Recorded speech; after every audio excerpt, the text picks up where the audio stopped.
Director, Business Development for Uganda Manufacturers Association, and I will be moderating this session.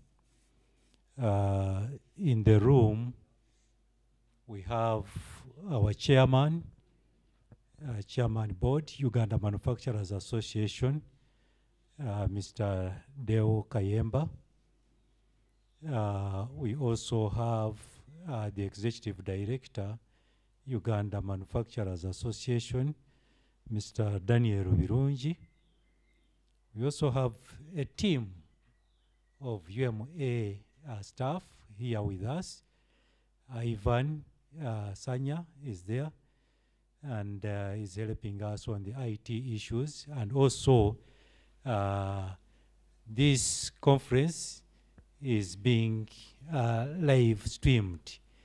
Some of our colleagues who will not be able to be here with us will be attending on live stream.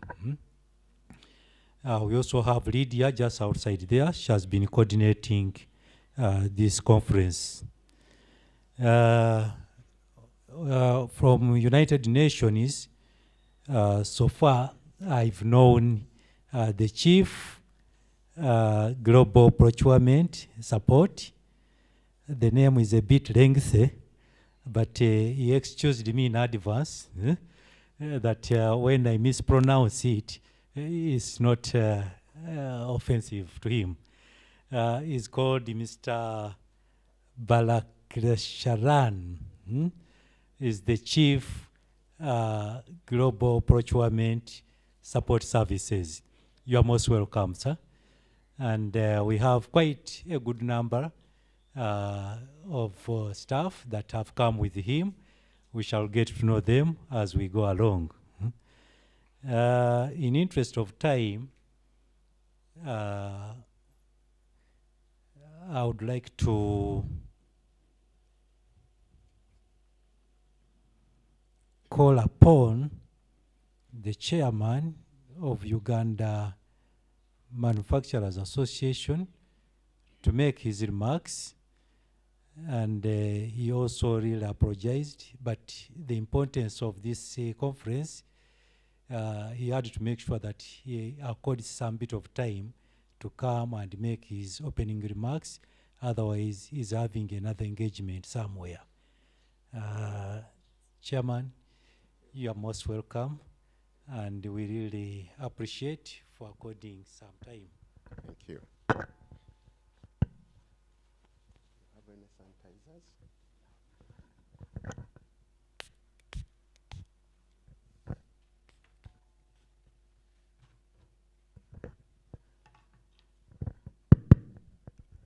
Good morning, ladies and gentlemen.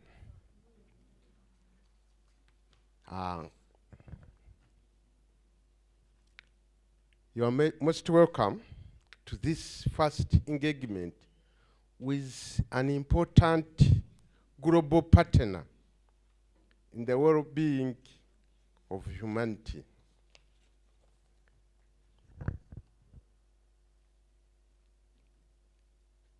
The head of Global Procurement Support, United Nations, Mr. Balakrishna. UN representatives here present, UMA board members, members of Uganda Manufacturers Association, media, distinguished guests, all of you, ladies and gentlemen. As earlier introduced, my name is not so complex as my colleague's name. You can just call me Deo. My name is Deo Kayemba. I stand here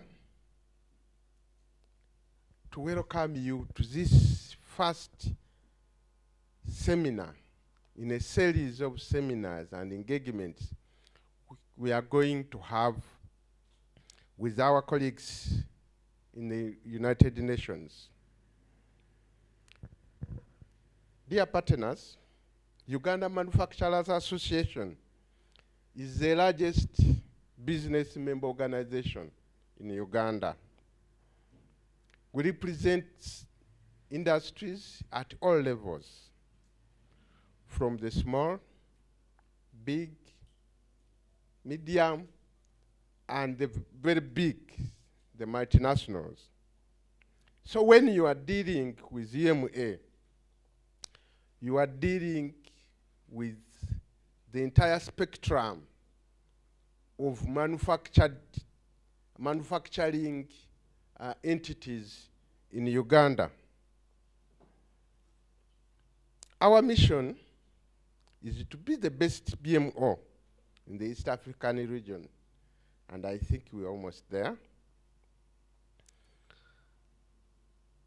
And to serve our members and the general public by providing products, programs, services in a sustainable manner, which also improves their economic prosperity.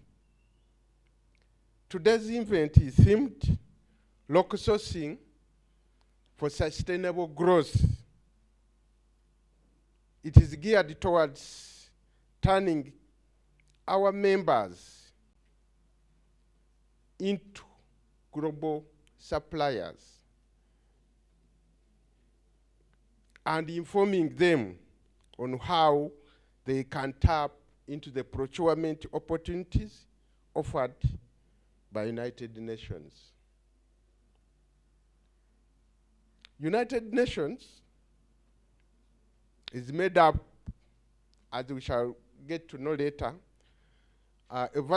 is made up of a variety of entities, which includes funds, programs, specialized agencies, secretariat, commissions, tribunals, and peacekeeping missions.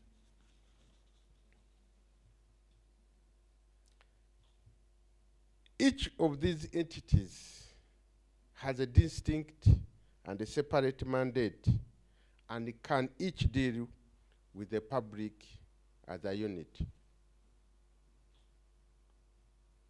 This conference is an integral part of UMA's strategic initiative to increase market for our manufacturers, and also to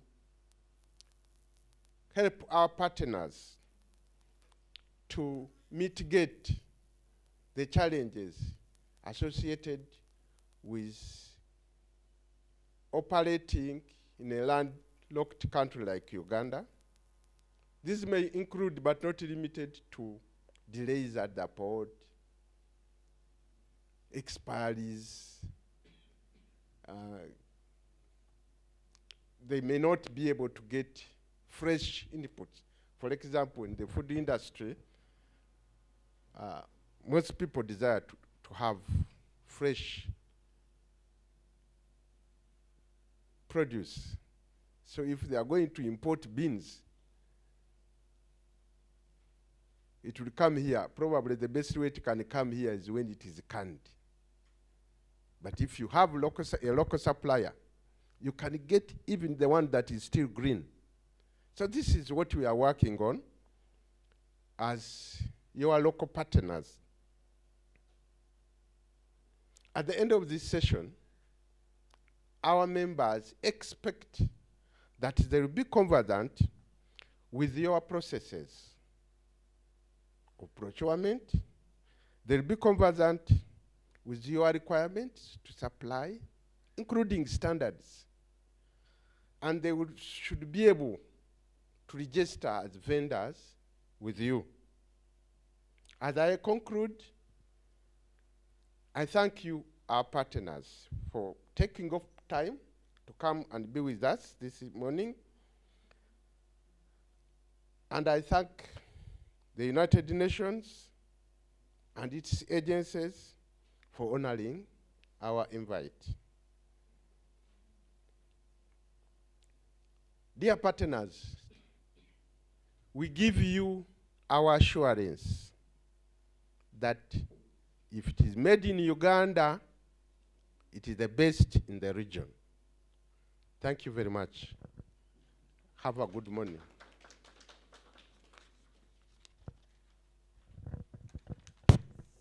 Thank you very much, Chairman.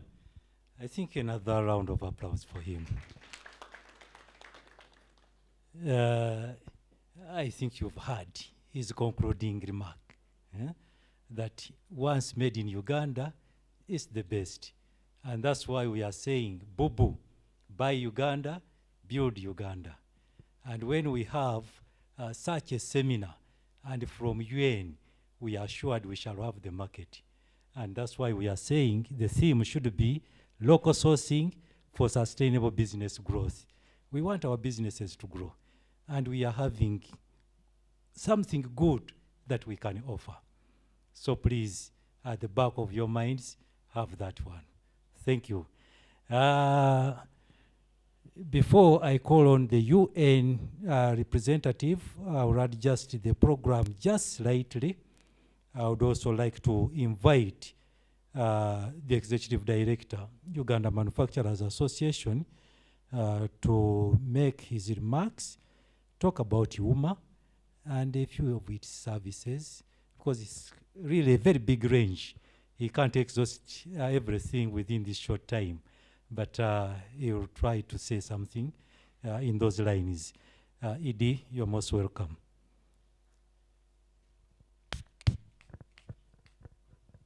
Thank you very much. Good morning, ladies and gentlemen. Okay, I know we haven't served breakfast, but breakfast is coming. So in the interest of the breakfast that's coming, good morning, ladies and gentlemen. Slightly better. Really, I wish to, mine here is to speak about the UMA, but I would be remiss if I didn't also say a great thank you to the UN team and the UMA team that have been working in the background to put this together. And also a great thank you to the Ugandan mission to the UN that started this conversation that has ended us in this room today. Certainly there are more people coming, and we anticipate that by the time we start the deeper discussions on the content, we'll have a lot more people in the room. I know that for us as the UMA, this is the first step in a series of steps that we hope can build the capacity of locals to supply. My argument to international bodies has always been to say, look, it's not only good business to buy local, but it's also good in this era of extended backups and logistics, in this era of rising international prices. If you buy local, you can deploy faster as an international agency. And I think the commitment from ourselves and the commitment from the board of the UMA is that we shall do everything possible to prepare the ground for supply to the UN. We shall create the platforms so that we can prepare the members better to push them forward. Having said that, a bit about the UMA. We are the Manufacturers Association in Uganda, and we have been in existence since 1968. We did certainly suffer a bit of a setback between 79 and 86, but in 88 we revamped and came back on board, starting with about 18 members. We now have 1,500 members spread out across the country, involved in all sorts of manufacturing. Our aim is to ensure that these businesses succeed. Part of that success relies on working with partners such as the UN to train them on how they can supply, to train them on how they can raise the quality that they provide. Because I do understand that given that the UN is working globally with a budget in excess of $25 billion, that is 2 times the national budget of Uganda. There's a lot of opportunity that can be teased out, and I'm hoping that today we'll have a chance to put that forward. Our sectors are varied.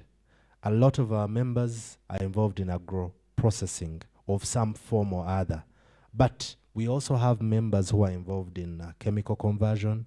We also have members who are involved in steel.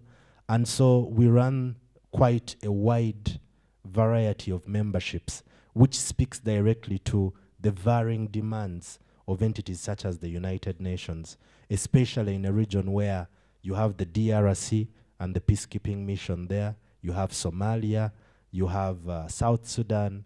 There are a lot of opportunities for supply within the Ugandan community, and I believe that today we'll be able to have a deeper discussion on that.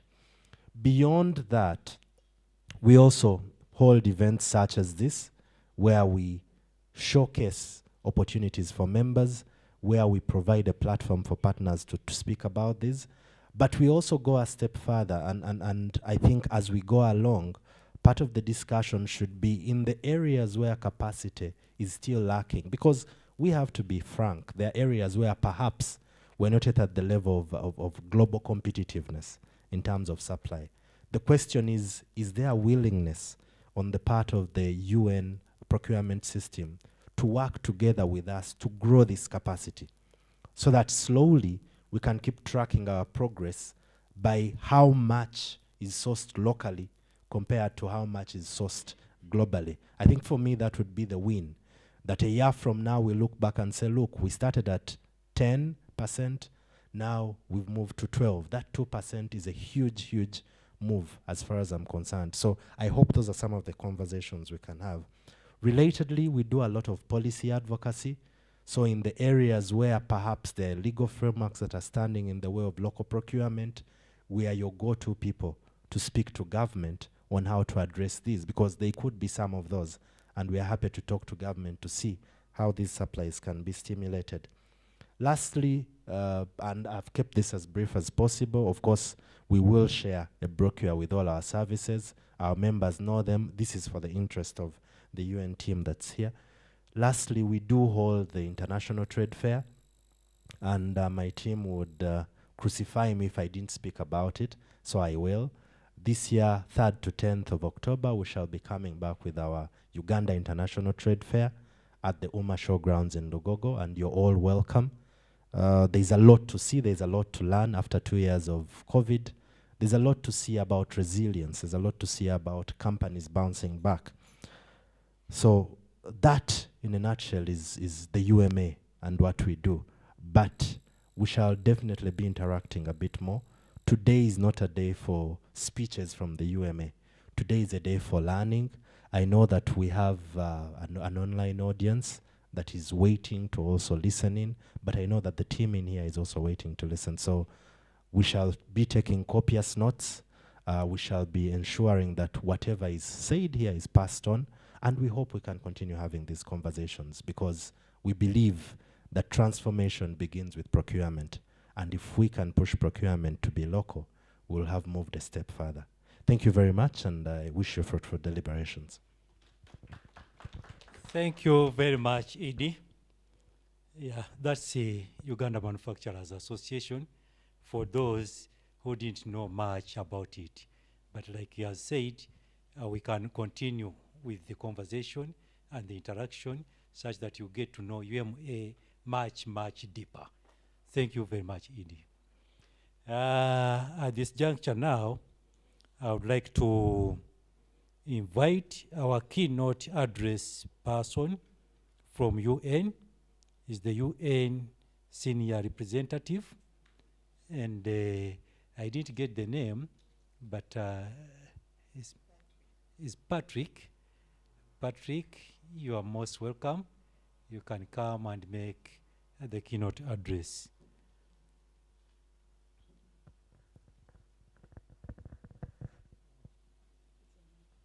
Did I say it correctly? You're Patrick or Patricia? Don't worry, today I'll be Patrick. Patrick? Yeah. Today you'll be Patrick. Okay. You're most welcome. Thank you. Good morning, ladies and gentlemen. My name is Rose Plang, and I'm the head of procurement at UNDP. I'm here to represent the UN resident coordinator, who is unfortunately unable to be with us today. So, chief executives and representatives of our distinguished partners, I bring greetings to you from the United Nations in Uganda. It is with great pleasure that I welcome you to this important seminar, which is a key activity in our efforts to improve our partnership with the Ugandan supplier base, and of which the Ugandan Manufacturers Association is an integral part of. We take very seriously this opportunity that we have today to help you better understand how the United Nations Procurement Framework works. In March 2022, the UN Procurement Division reached out to the permanent mission of the Republic of Uganda for conducting a UN business seminar for vendors in Uganda. The seminar is now what we're having here today in June 2022. So in light of this, the Procurement Division reached out to all the UN agencies in Uganda to come together for us to conduct this seminar as one UN. So if you look around the room and when the presentations are being made, you will see that all the agencies came together to put this seminar together. This business seminar aligns with the United Nations country team in Uganda's efforts to increase vendors' awareness of business opportunities with the United Nations, as well as learn from the United Nations procurement values, policies, principles, buying profile, and how to access the UN's business opportunities. Today we have you, the leadership and members of the Uganda Manufacturers Association, a duly recognized association of manufacturers in Uganda. We believe that it is strategic as we continue to support the government of Uganda in its Buy Uganda, Build Uganda policy, as well as the implementation of Uganda's African Continental Free Trade Area Plan. The UN is committed to building partnerships with local suppliers in Uganda to ensure that the market is developed and suppliers' capacity is built to provide access not only to UN business in Uganda, but in other countries across the sub-region. As you know, in 2015, the United Nations adopted the 2030 Agenda for Sustainable Development for people, the planet, for peace, prosperity, and partnership. So sustainable development, climate, and humanitarian needs are all interconnected and urgent priorities for our world, but these cannot be solved without the supplier base. Most of our activities, all of our interventions are done through procurement, and we cannot do that without you, the supplier base in Uganda, without you, the Ugandan Manufacturers Association. We need to address all of these needs in our partnerships, and the private sector is one of our key partners, both as suppliers of goods and services and works for the activities that we implement with the government of Uganda, but also as key stakeholders that can increase the reach and impact of those activities. If we want to achieve the 2030 agenda, all of us must be part of the concerted efforts, including you, our distinguished partners, as suppliers and vendors servicing the operational needs of the United Nations agencies, funds, and programs in Uganda. Today's seminar, I hope, will give you an insight into the clearly established guiding principles in our procurement processes, which allows us to achieve value for money while ensuring fairness and equal treatment, and also maximizing the opportunities that avail for us in Uganda, and ensuring that we optimize resources for the good of the people of Uganda. I thank each of you here today for your commitment to partner with us and to make our global and local agenda a reality. Thank you for your interest in understanding better how we work. I express our warmest thanks to the Uganda Manufacturers Association for a great job in organizing this very important event. I wish you a fruitful seminar and a strong partnership with the United Nations for the good of the people of Uganda. Thank you.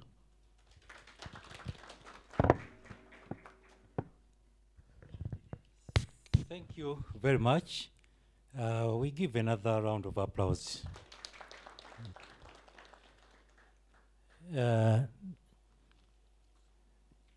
You must have received this kind of form. We are suggesting that if you have any questions that you would like to go to the UN, please write it down, much as we shall have an question and answer session, but we should also keep this, because we may not have enough time to answer everything here, but we shall be able to get to you and give you an answer if your question will not have been answered here. So please, when you get this one, fill it in with your questions. We are now coming to our main presentation from UN. Presentation from UN GPSS. We shall get to know what that one means. And the presenter, I think, is also within the room. Yeah, is Mr. Who? The chief himself. The chief himself is the main presenter, and is to tell us the gist of the matter for this conference. You are most welcome, sir. Thank you. Thank you, sir. Yeah.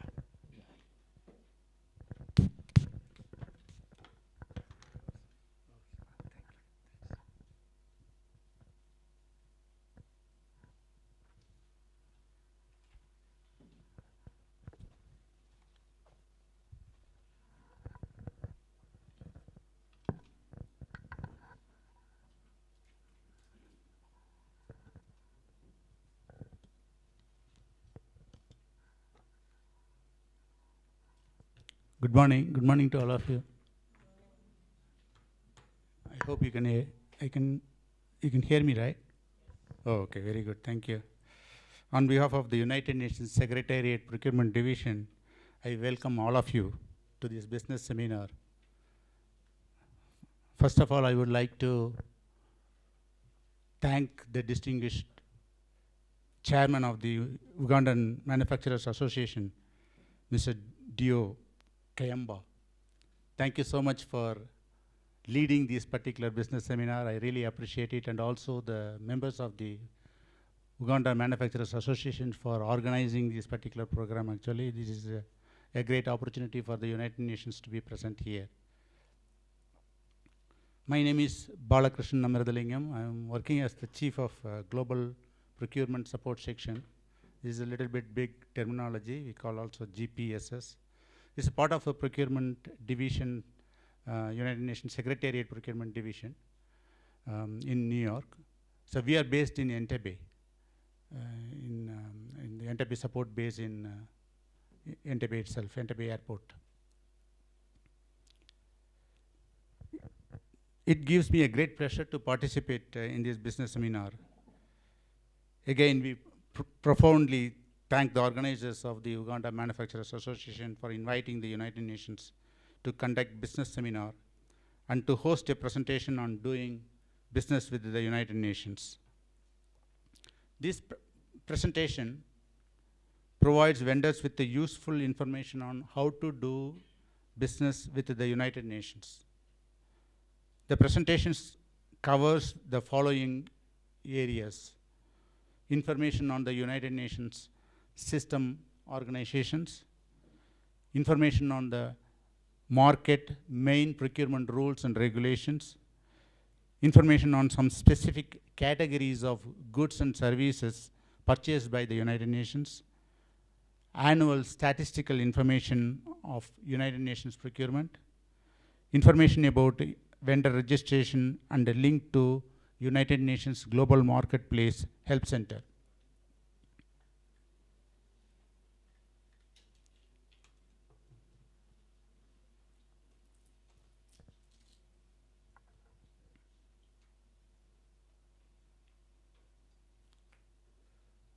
I hope you can able to see this slide. This slide is a schematic diagram of the United Nations system. It shows the structure of the UN system as a whole. As you all know, the United Nations is an international organization founded in 1945. It is currently made up of 193 member states, including Uganda. The mission and work of the United Nations are guided by the purposes and principles contained in its founding charter. The organization chart gives a picture of the interlocking nature of the United Nations system of organization. The UN system organizations cover a wide variety of organizational entities, centers, agencies, organizations, commissions, programs, etc., with the different institutional and functional structures. The UN is part of the UN system, which in addition to the UN itself comprises many funds, programs, and specialized agencies, each of which have their own area of work, leadership, and budget. The principal organs and subsidiary organs of the United Nations Secretariat are included under the regular budget of the UN as authorized by the General Assembly. The programs and funds are financed through voluntary rather than assessed contributions. The specialized agencies are independent international organizations funded by both voluntary and assessed contributions. The United Nations coordinates its work with these separate UN system entities which cooperate with the organization to help it achieve its goals. The organizations within the United Nations system vary considerably both in sizes and in activities. The UN Secretariat, this is the one. The UN Secretariat carries out the day-to-day work of the United Nations as mandated by the General Assembly and the organization's other main organs. The Secretary General is the head of the Secretariat, which has United Nations staff members working at duty stations all over the world. The Secretariat is organized along departmental lines, with each department or office having a distinct area of action and responsibility. Offices and departments coordinate with each other to ensure cohesion in the United Nations program of work.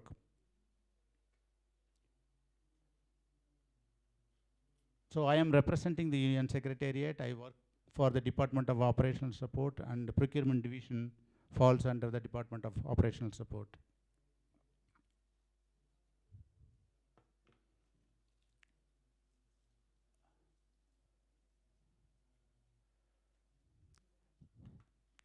Okay, when we are talking about the United Nations, what is our buying capacity? You can see the United Nations system has a total procurement volume for the last 5 years, 2016 to 2020. The purchase volume in 2020 being 22 billion US dollars, 22 billion US dollars. And of which 10.6 billion is for services and 11.7 billion for goods. So this is our approximate annual purchase capacity of the entire UN system as a whole.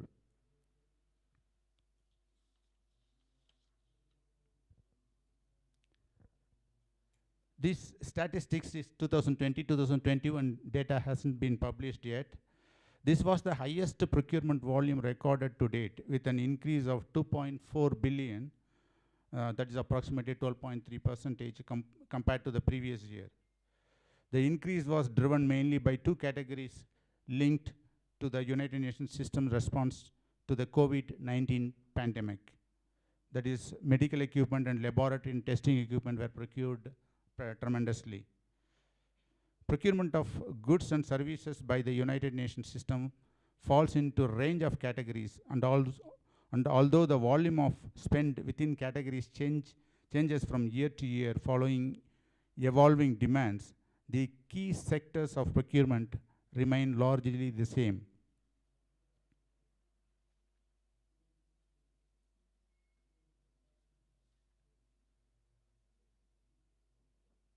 This slide shows the UN Secretariat procurement volume for the last 5 years. In these statistics, we have included 2021 data also. As you can see, in 2021, the volume of purchase by the UN Secretariat is 2.7 billion US dollars.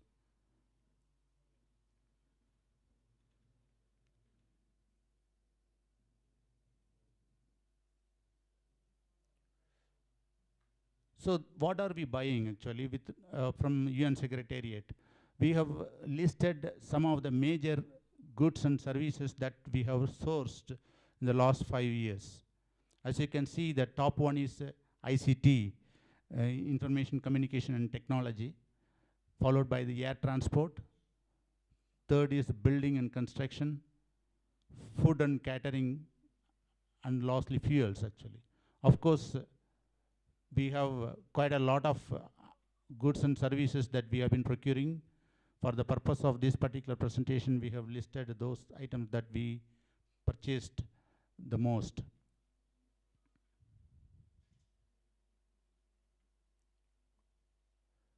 Okay, this particular slide is about the Ugandan suppliers' contribution to the United Nations procurement. So you saw the statistics of so much volume in the first slide. But what is the volume that the Ugandan suppliers are making? As you can see, in 2020, it is 184 million US dollars. It of course increased from 160 to 184. So it shows a little bit positive sign. So you can see that there is a large capacity that Ugandan suppliers can meet, as we have been buying quite a lot from international organization, and Ugandan suppliers can contribute to that also.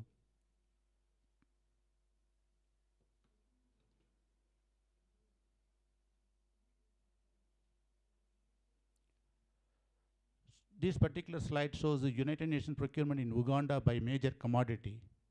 The breakdown that you can is 184 million US dollars.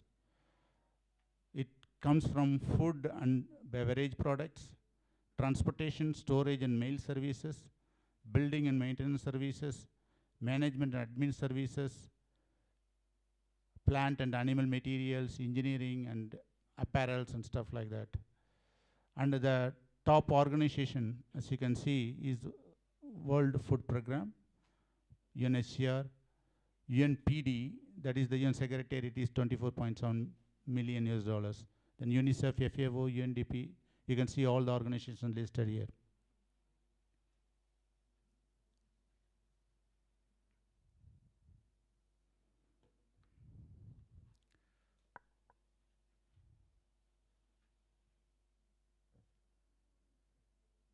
This particular slide is about the UN Secretariat's procurement volume with the Ugandan suppliers. The volume is 31.8 million US dollars in 2021. This also there is an increment from 24.4 million to 31.8, which is a good one.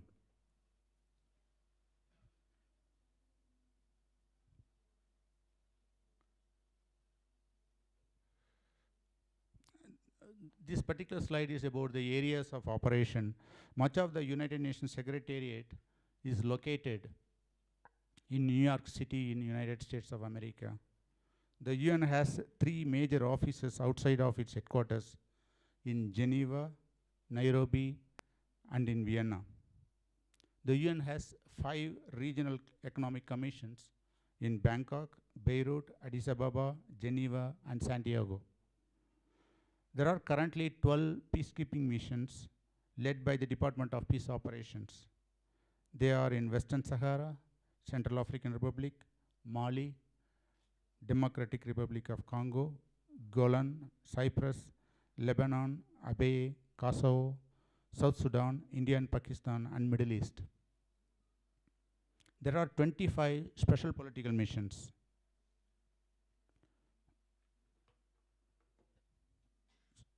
So this one shows the peacekeeping operations, and this one shows the special political missions.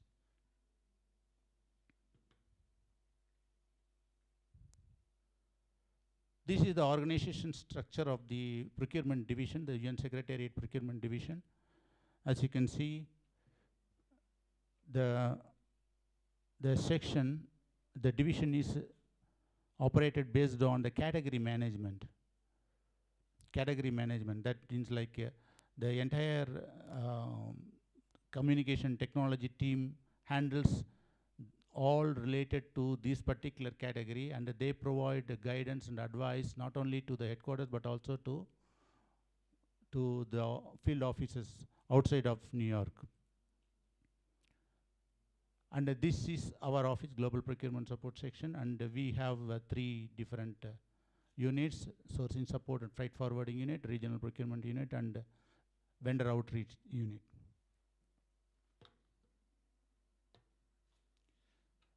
The procurement division of the UN Secretariat is responsible for providing procurement services to UN headquarters in New York, field missions throughout the world, offices away from headquarters, regional commissions, tribunals, and to other United Nations organizations.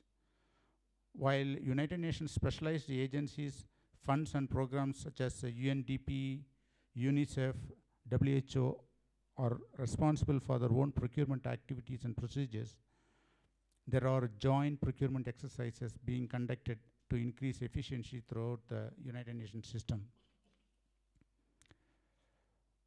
In this regard, I just wanted to also mention about the collaborative procurement among the United Nations agencies, funds, and programs. As you know, the General Assembly resolution calls on organizations to further their synergies and interagency efforts and request the United Nations system entities explore further opportunities for collaborative procurement at the global, regional, and country levels.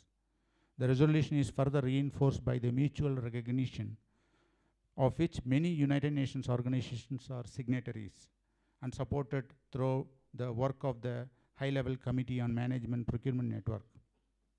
The objective of the collaborative procurement is to achieve reduced prices or better service through economies of scale and to reduce inefficiency and duplication across United Nations organizations.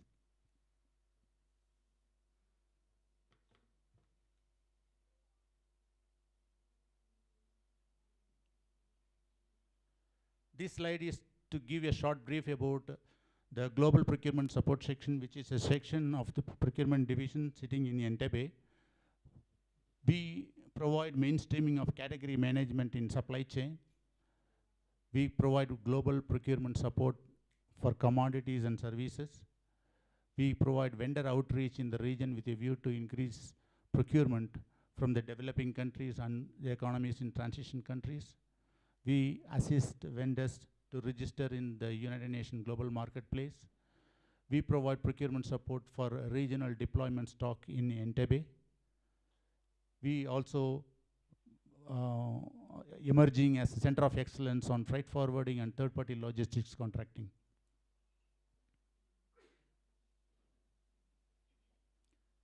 This slide shows some of the United Nations organizations in Uganda. It's not a comprehensive list actually, as you can see it.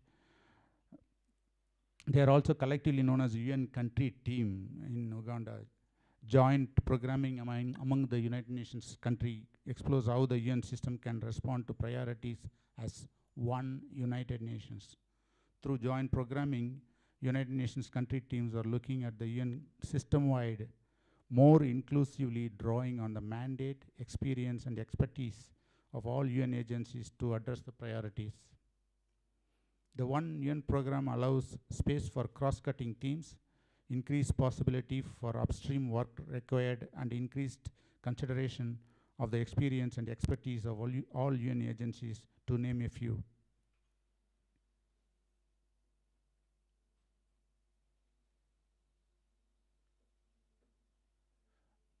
Just want to highlight the United Nations procurement. Each organization has its own specific requirements of goods and services, and they conduct their own procurement action. They follow in general common principles of United Nations procurement rules and regulations, but they differ. They constitute a separate and distinct customer partner. They have their own tempo, portfolio, specific characteristics. So these things need to be looked at also as a supplier, that the UN is slightly different when it comes to the operations on procurement.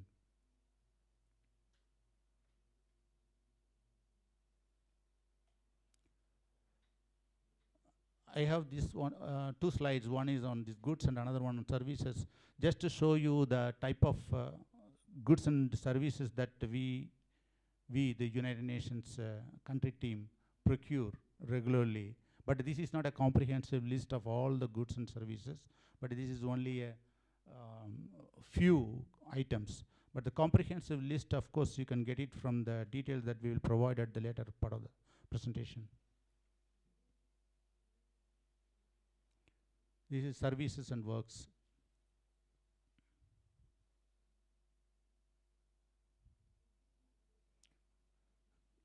This concludes my portion of the presentation. I would now like to invite my colleague Wambua to come and join me for making the presentation on the UN tender process.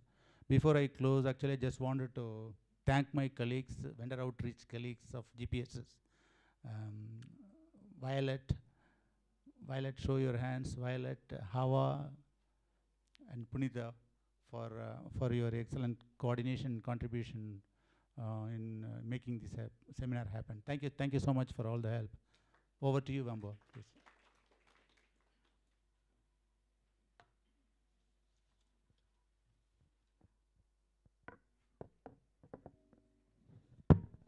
Thank you very much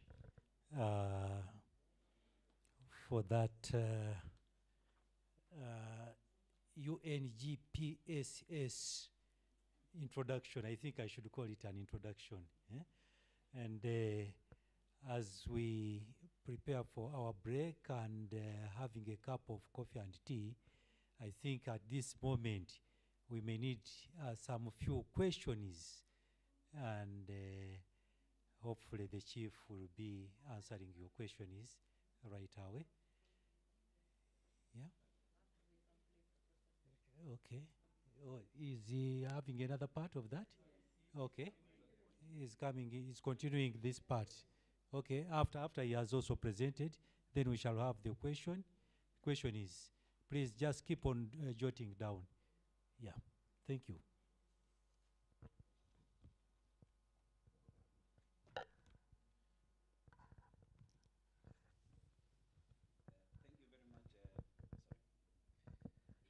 Thank you very much, Mr. MC. I did not get your name. Mubarak, thank you so much. And then my chief, Balakrishnan. For the sake of pronunciation of his name, actually we call him Bala. So Bala, yes, don't bother with the long name. So my name is Wambua, and I'm a procurement officer with GPSS. So I work in Bala's team. And I will be here to make a short presentation about the tendering process.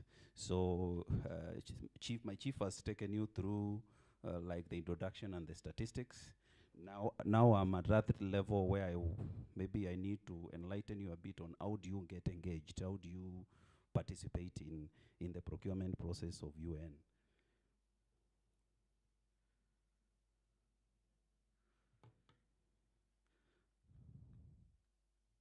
Okay, thank you. So in this short presentation, I will be looking at framework of policies and procedures, principles of UN procurement, invited by an advertisement. I will explain to that what that means, methods of solicitation, because we follow different methods of solicitation, the solicitation process itself, the documents, evaluation and award, contractual instruments, and dispute resolution. What are our framework? What guides UN in our procurement? Basically, we are guided by the charter. And these documents that I'm showing on this slide are public knowledge. You can get them in the internet. We also are guided by our procurement manual, which is provide like the guidelines, the rules, the procedures, the decision as procurement people you have to make. what guides those decisions, and it's updated. It's always updated based on time and situations. And of course, a very key framework is the financial rules and regulations. I will take you through the typical UN procurement flow. We have the planning. This is because any procurement, because most of our colleagues who are here, procurement professionals, it starts with planning. We have to define what is it that we want to procure. You know, we need to find the source, the markets. We need to do market research. We have to select the procurement strategy based on what we want to procure. We have to prepare and issue our solicitation documents. Bidders conference, this is after we issue the solicitation documents, we usually hold a conference for the bidders, for the vendors who have bid, so that and this is usually done before the closure of the solicitation period, so that in case there are things that and items that probably they need clarification, then it is during bidders conference that we do that. That's why we put Q&A. Of course, after bids have been received and deadline has been reached, we receive and open those offers. We do the evaluations, both technical from the requisitioner and commercial from those of us who are in the procurement. And then, of course, there is an internal review depending on the threshold of the procurement. And then contract award. The last one being debriefing. Debriefing is just informing those who had bid and probably were not successful and would like to know why. And I think Madam from UNDP mentioned about capacity.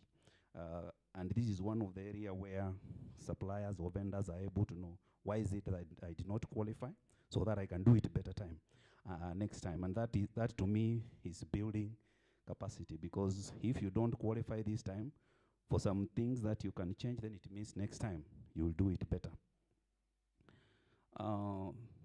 Principles of UN procurement, and I think my chief Bala said that all the UN agencies have different kind of principles, but underlying the underlying message is the same. So it might be worded differently, but the underlying message is the same across the system. We are guided by the UN financial regulations, as I said. More importantly, best value for money. And take note that the best value for money doesn't mean the cheapest. It's just the best value for money. It depends on other considerations that we will see. And of course, as UN, we encourage effective international competition. And that is why most of our bids, our tenders are out there for everyone who can bid.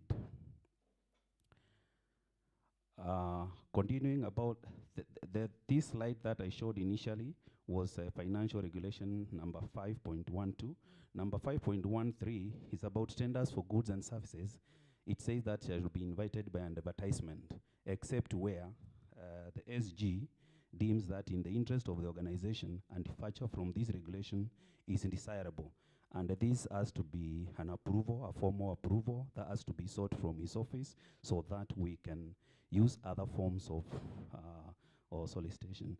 There is expression of interest, and this one, I'm sure if you follow very closely, sometimes we are in the papers, in the dailies in Uganda, and advertising for vendors to express interest in many varied kinds of requirements. And then we have market research that we have to do, because once we get these requirements, we have also to figure out how is the market, how are the dynamics, what is the strategy to go market. But a good fact to take home is that today we have over 800 active expression of interest in UNGM, which are published. My colleague will talk about what UNGM means, so I will not want to go there. So as we talk now, we have 800 of them that are active. Financial regulation 105.14, procurement contracts, and these financial regulations are also on our procurement manual, so you can still find them there. So procurement contracts shall be awarded on the basis of effective competition, and to this end, the competitive process shall, as necessary, include formal and informal. Formal methods of solicitation, of course, will be things like ITB. It could also be requests for proposals, and we use requests for proposals when the requirements are a bit complex, or we cannot state quantitatively what exactly the need is. So that's when we do RFPs. Informal will be like a request for quotation, or what we call RFQs, which shall be used to procurement of goods and services or works. Estimated value, 10,000 up to around 150 USD. So that's the benchmark for informal solicitation, especially RFQ. So let's note that the thresholds may apply differently among different UN agencies and procurement offices, and this one has been elaborated by Chief Bala. Internally within GPSS, once we have a solicitation going on, or before we do the solicitation, we need to do a source selection plan. And this is a plan this is an internal document that describes critical components of the sourcing process, and provides justification for sourcing decision in order to achieve best value for money. So before we even release the documents, the solicitation documents to the market, we need to have a solicitation plan. And one important thing we need to note about solicitation plan is it is time bound. So we plan our activities, for instance, what's supposed to be done between what time and what time before and it has to be approved depending on the thresholds. And the good thing with SSP is that it is a document that many of our colleagues at different levels are able, even without calling us, can see where, depending on the SSP, where the process has reached in the procurement process or in the solicitation. So this is basically an internal document.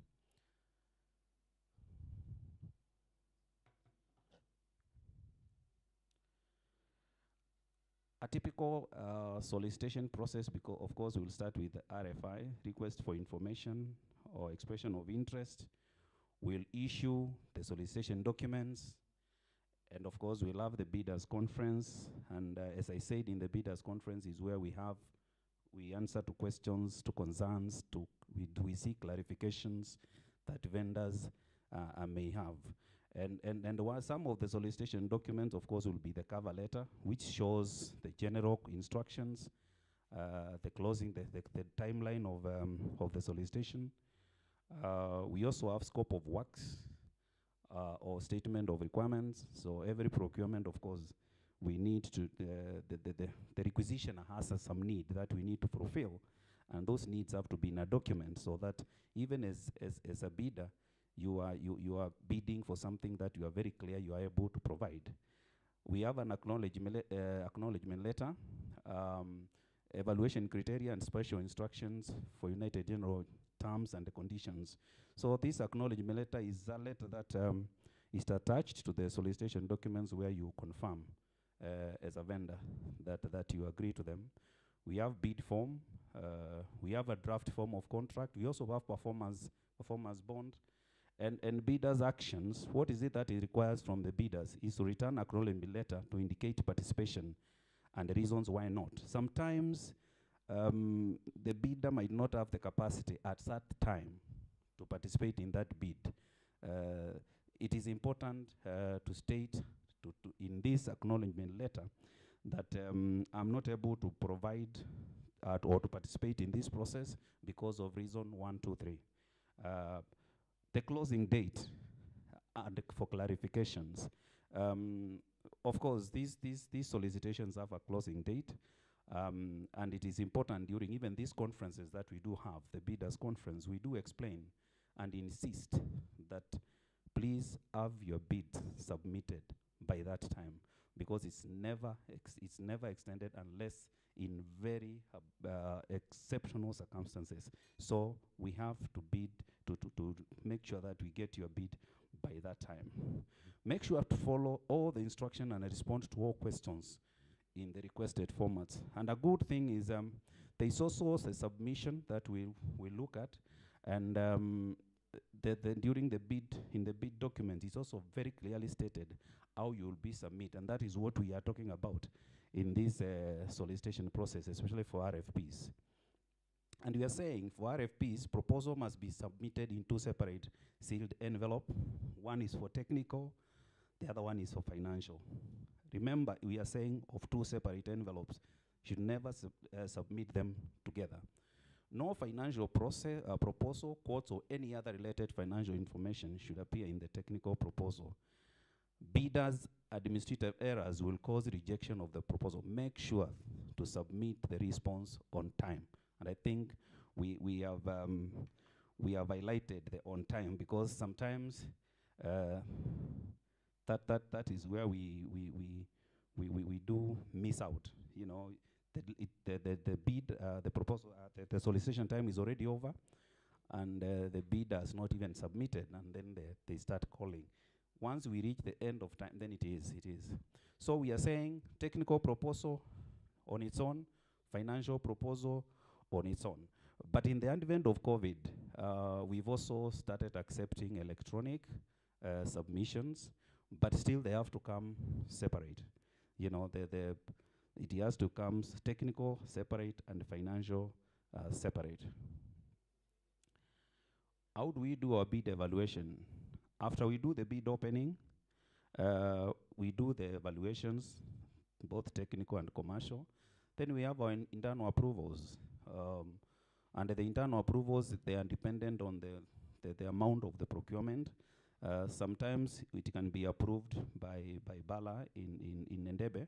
Sometimes it has to go to HCC, Headquarters Committee on Contracts, which is based in New York. So it all depends. Then after that, we do the contract award.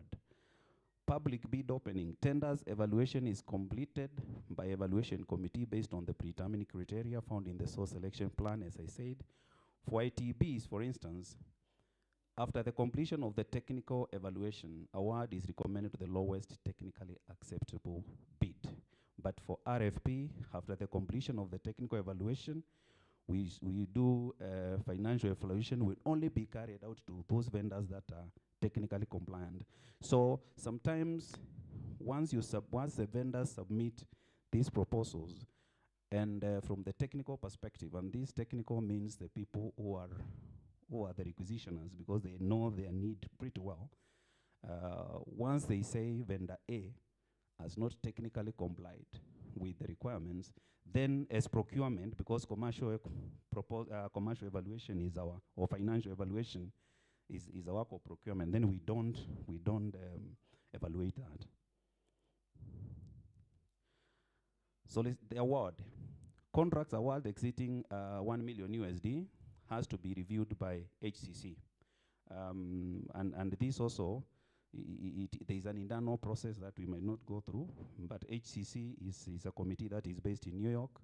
It is schedules audience for all the procurement that are above 1 million USD across the UN Secretariat. So you can imagine how busy they are.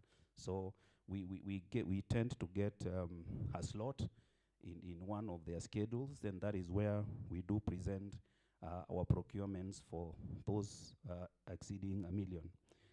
Award may be split up between multiple proposals.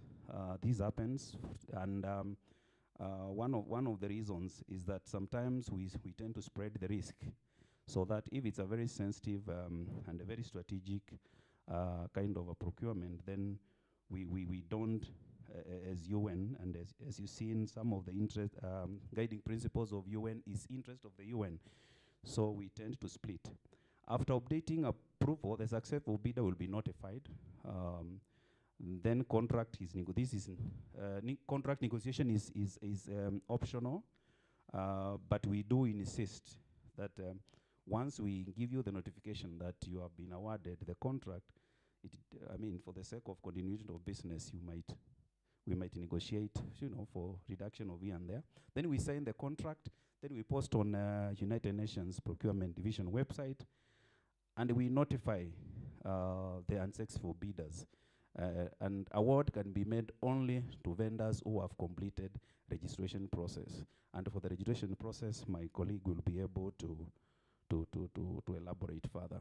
So then this notification to unsuccessful bidders, sometimes bidders can request for brief, and that is where we can explain them why they were not successful. UNPD offers UN vendors who participate in high-value solicitation, that is more than more than 200,000, an opportunity to obtain additional information on the unsuccessful proposals. So they make a request, and we are able to present to them the reasons why they were not successful.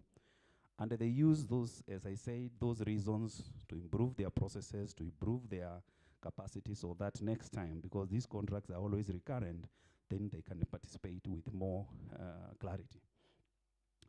Objective is for supplier to better understand strengths and weaknesses, as I said. And you can get more information on this website down there. Procurement tips. This could be a take-home. Always respond to bid invitations. If you cannot submit an offer, inform accordingly. So it's not, we don't take issues with you not being able to participate, but once you acknowledge that because of my capacity, because of the current situation, we cannot participate, it is good in building good relationships. Study bid documents, conditions, requirements very carefully. And GPSS is always there when you have an issue that you don't understand or an issue that you want more clarification, so that you are sure. We are reachable. All the procurement officers are reachable with that explanation. Ask clarification, as I said, even certain. Ensure your offer meets all bidding requirements, because it's based on those bidding requirements that we do the evaluation, of course.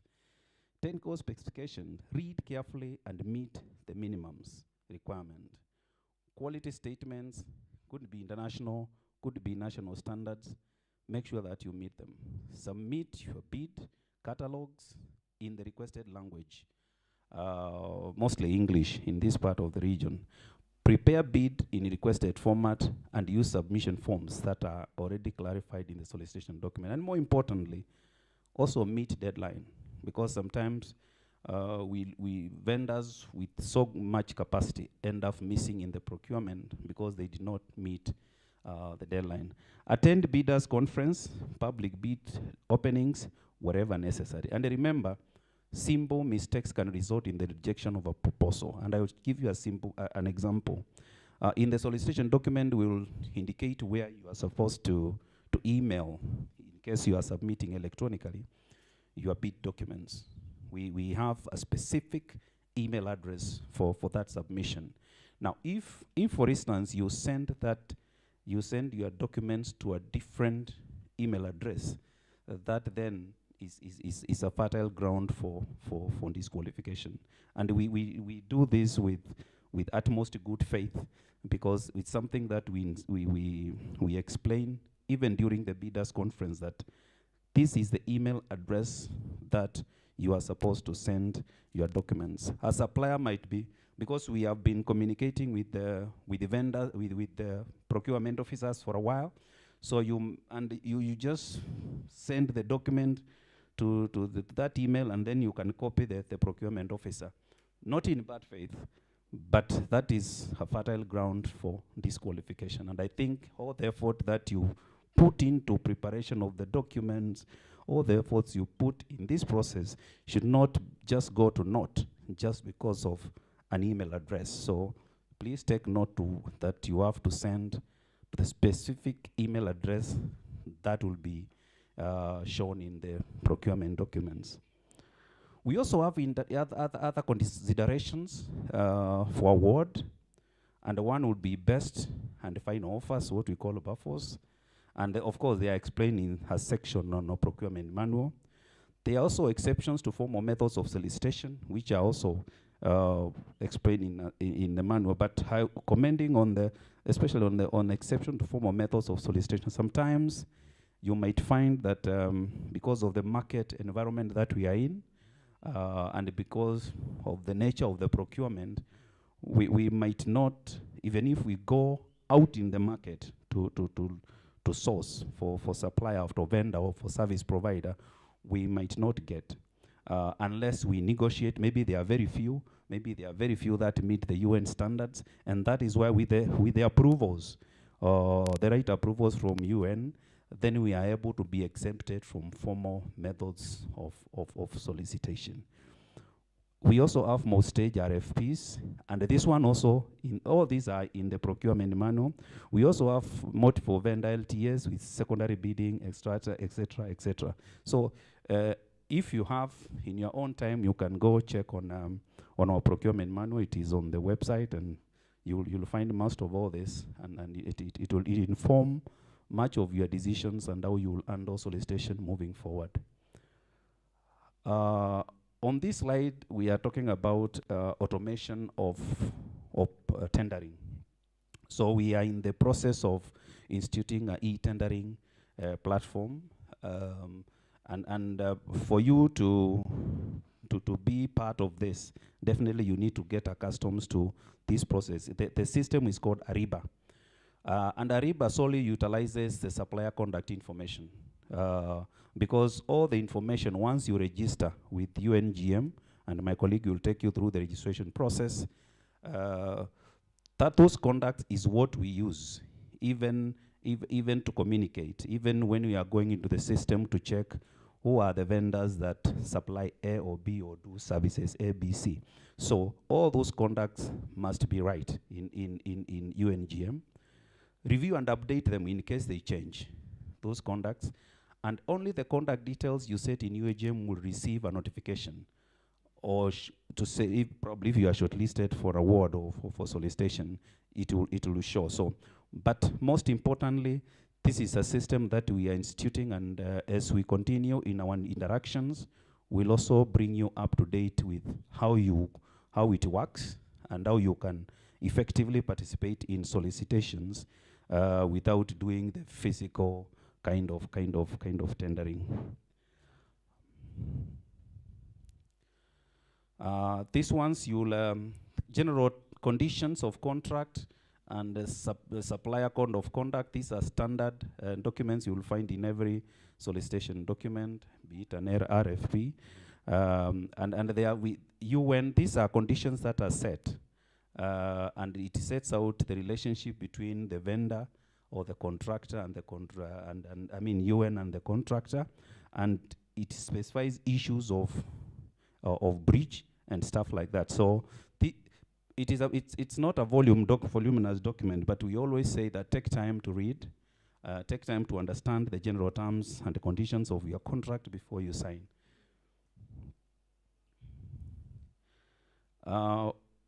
We also have United Nations procurement in a mobile app, and I hope by the time you leave this place, you will probably have downloaded it.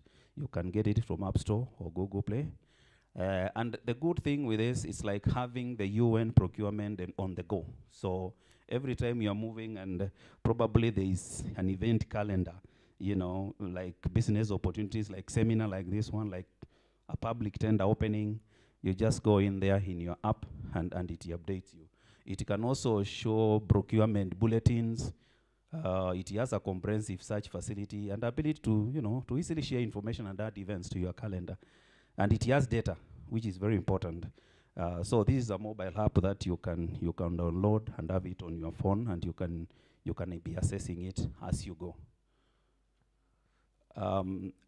On this slide, I will be talking about the procurement challenges, because it is important that vendors get to understand that the environment within which UN, especially UN Secretariat, has been operating over the years and continues to operate.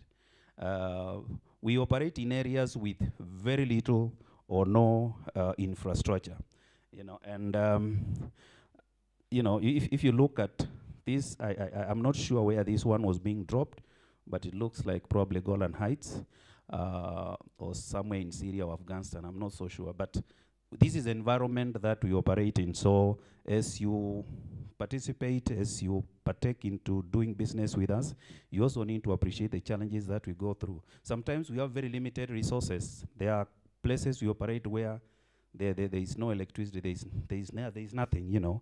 But because UN has to operate based on our mandate, maybe it's a peacekeeping mission, then we have to operate and we have to procure, even for areas that have very limited resources. This one is very familiar, of course, with the advent of COVID. You can imagine now our supply chains and basically global supply chains have been disrupted. So we can operate where there are diseases, be it COVID, be it Ebola, be it Zika virus, wherever. Natural disasters like earthquakes, I think every time there is a natural disaster, the first respondents are always UN. It could be UN Secretariat, it could be UNICEF because of children and stuff like that. So we operate in areas of emergency and more specifically also with security risks. So this one is important to put in mind that these are the kind of environment that we operate. Closer home, probably even little or no infrastructure. For instance, in DRC, where we have to do distribution, but we have to combine trucks, we have to combine with canoes to cross rivers, we have to combine with everything, and that one has to be procured as a service. So these are some of the challenges we face. You can see some of our colleagues from military liaison office in Western Sahara trying to, I don't think there's a road here. You know, this was during Ebola, I think, yeah. So they were offloading some vehicles in Sierra Leone to use in West Africa. That was badly hit by Ebola. Common questions. We've just picked two, but I'm sure there are so many questions and that vendors would want to know, and that's why we are welcoming even after this discussion. If you can spot anyone from GPSS, please, with a question or the paper that was going around, please fill in with the questions that you want us to answer. This is just a small vendor who wants to know, as a small vendor, because probably that vendor probably has the mentality that we only deal with global suppliers. Do I have an opportunity? Of course you have an opportunity. In Ndebe and in this part of the region, we have local suppliers and very small vendors actually. We have that opportunity, and that's why we are encouraging these engagements so that we can get more vendors in developing world, and especially Uganda, because this is where we are hosted. We might have a new product that we believe in the line of doing business or in the research that you've done would be beneficial to UN business or to fulfilling UN requirements. How do you get in touch? Well, there are websites, there are contacts, UNGM, United Nations Procurement Divisions, and even reach out to Ndebe through the generic email that we do have, and drop us a line. And if it is a requirement, then why not? So thank you. I will reach there for now. Sorry if I've exceeded the time. So thank you so much. I will invite my friend Hazenath to take us through the registration process. Shukran.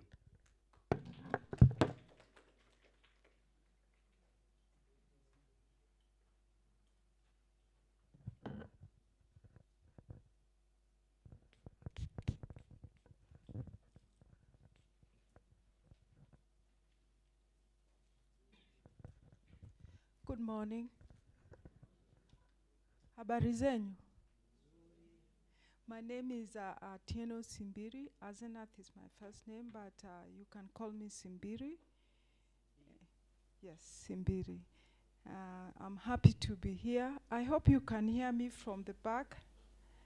I'm always accused of not talking loudly, so please, if I'm not talking loudly, just lift your hand up. Then I'll know to increase my volume.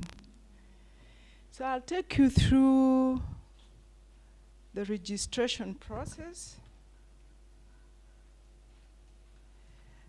And before I go through that, there's been requested to just inform you that there's a registration form that will be passed around later on, and you can jot down all your questions. But even after this session, we'll also have a Q&A, but this also will be provided for you to put down your questions that we will be able to respond to later at the end of the seminar. But for now, I'm going to go through the registration process. My colleagues, Bala and Wambua, have discussed, they've given you all these statistics, and then Bala gave the statistics, Wambua went through the process of how to engage in the procurement process.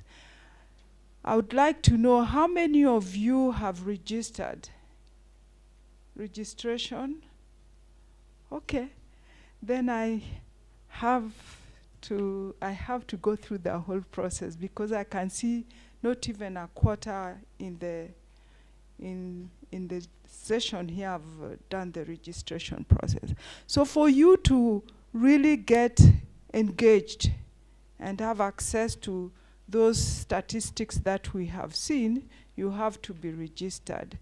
And the reason for registration is to really be able to have access to what we are offering, to have access to the UN procurement market, and we've seen the market is large. And we've also emphasized that we want to engage the Ugandan suppliers.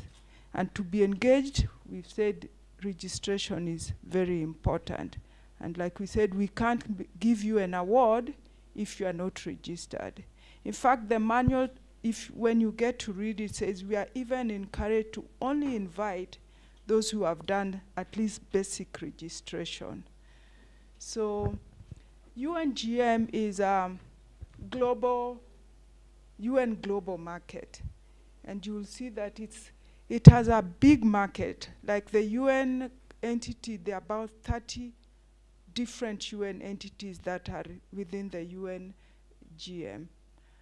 And we also have World Bank, we have African Development Bank, so there are other players that are also registered in UNGM. So when you get into registration, you will have a big market. So it's not just UN Secretariat that you'll find there, but you'll find this huge market waiting for you to exploit. So it is a mandatory registration for all commercial vendors. It is also, it can introduce, it will introduces all the different types of, you'll find all the different types of commodities that the UN is procuring. It also gives you the tender notices. It gives you tender alerts. The tender alerts are when you register, the tender alerts are not for free. It comes at a minimal cost of 250, but it also has some flexibility. So when you get to UNGM, when you go to the tender alert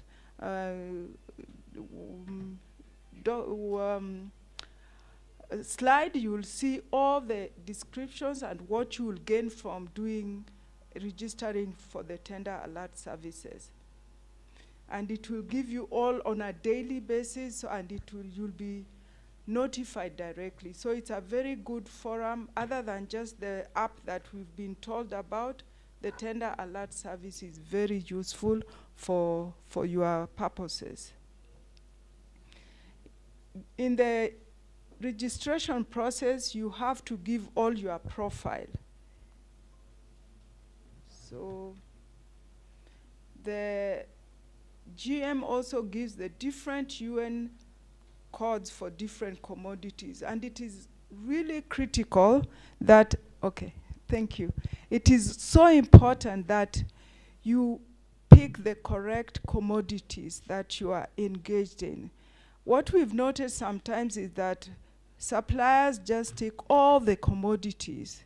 Then when you are invited for a tender, then you come back with the acknowledgement letter that you are not in that commodity. So it's important that you actually target the commodity where your strengths are in, so that when you are invited, you are able to provide a bid that is acceptable.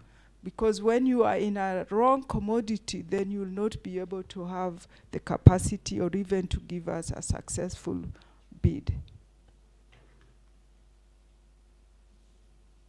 Like I said, there are about 30 UN entities, but not just the 30, there are others, like World Bank is not written there. There's ADB, and if you go into the system, you'll be able to see all the players in the UNGM. So it's a very big market that you can exploit.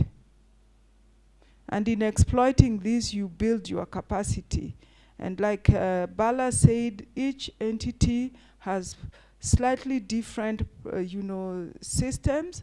And so you will build your capacity in supplying for UNICEF, for UNDP, for UN Secretariat. So you end up having all these different capacities to enable you to even do better in all the solicitations that are advertised or you are invited to participate in. There are 3 levels of registration in UNGM. There's the basic level that is from $1 to $150. And then we have from 150 to 500,000, which is level 1. Then from $500,000 US to whatever is for level 2. So you need to graduate. For you need to start from basic level to graduate to level 2, level 1 and level 2. And for level 1, you only need to have your company name. You have to have the most senior official and the company type. Is it a sole proprietorship? Is it a limited company?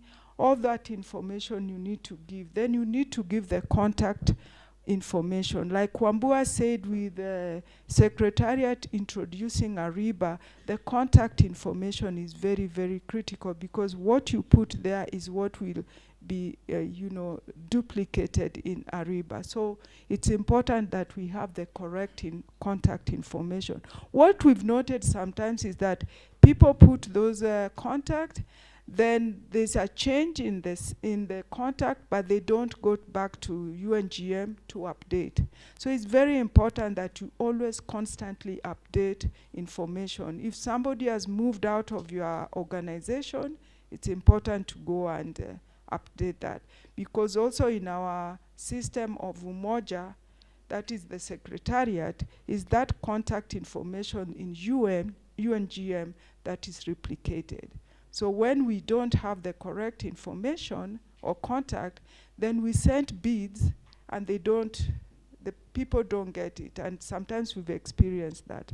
So it's good to have dedicated people who keep checking in Umoja, in UNGM, to make sure that your information is updated. And like I said, please pick the commodity codes where you have your strength.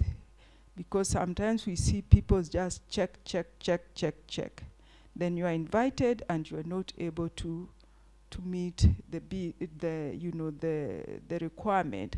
And then as procurement, sometimes we get discouraged if constantly we see we are inviting you, but you don't have capacity. And that's probably because you are not checking the right commodity. So check your strength and give us where you feel that you are able to provide that service. And with the presentation that were given, like you saw the areas where we are operating. So with your strength, can I provide services or goods in Afghanistan or in Abyei, just in the neighborhood, or just here in Entebbe? So you look at those challenges that we face and look at what you can provide, and then you constantly update that in the commodity code. And then you have to also do the declaration of eligibility, a form that is there, that is required for all of the suppliers to fill. In level 2, you have to meet level 1 requirement, in addition to that 3 in certificate of incorporation, 3 references, and company information. So, and then level 3, again, you have to meet level 1 basic and level 2 requirements, and in addition to that. So it's important to know all that. And with all that, again, remember that different UN entities may have additional requirements. But these requirements that we are presenting is for UN Secretariat. So to know what UNDP needs, you'll need to go through their requirements in the UNGM. Yeah, right? Yes. And for all the rest, you need to then go within that entity and find out more details on what other additional requirements they want for your registration process. How to register online? I'm sure all of us here, most of you UMA members are already very tech savvy. So it's a very friendly exercise. If you go into the website, if you're new, you'll see all the steps that are required. I'm not tech savvy. Yeah, so you'll start with the login and have your new registration process. Once you've logged in, you'll find a whole new set of opportunities. You'll find all the procurement opportunities from all those, entities that are part of the UNGM. They will display or they will advertise all their UN opportunities there. So you'll find all our expressions of interest from Secretariat. You'll find them in UNGM. So it's really important that if you are interested in doing business with us, that you do the registration and see all these opportunities. Then you'll see all the tender alert services and how to access it and how to register for it so that you can start having the alerts given to you. In UNGM also, you'll be able to see the contract awards that have been made by the different UN entities. So if you log in there, you'll see the different awards that UN Secretariat has awarded. This is part of the transparency that is part of our principles, that as member states, you want to see how the monies are being used and who is being awarded and how much is being awarded. So you will see them there with all the details of who is awarded and how much is awarded. Then there's a knowledge center there that you click and you'll find all these details of what is in the knowledge center. They have different things that are advertised there. They have procurement awards that they have, they have instituted some awards that they give to vendors for certain innovations, things like that, that are new things that are coming in the procurement arena. And so when you go to the knowledge center, you can see and you can participate. There'll be nominations. You can nominate people who you think need to be recognized in what they are doing in the procurement, public procurement and private sector procurement regime that will help us to improve on our procurement so that we have best practices. So when you go to the knowledge center, you'll be able to see all that and even participate in that. Then you have the help center in UNGM. If you need any help, then you can ask for help there. There'll be contact for you to know where to seek help. There'll be also frequently asked questions. You can find them there and they'll give you answers. And if you need more questions, then of course you go to channel those questions to the contact people in the UNGM. The statistics that Bala presented, you can also access them in UNGM, the most recent and historical. So that way you are able to see the trend on how we are doing our procurements and where you are placed, how much is being procured in developing countries and countries in transition and the other countries that are more developed.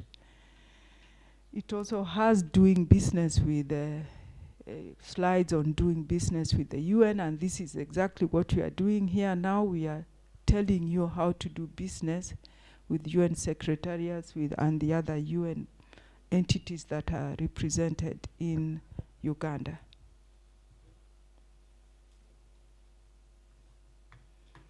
After doing the whole process of registration, then you'll be notified and you'll be given a UNGM number.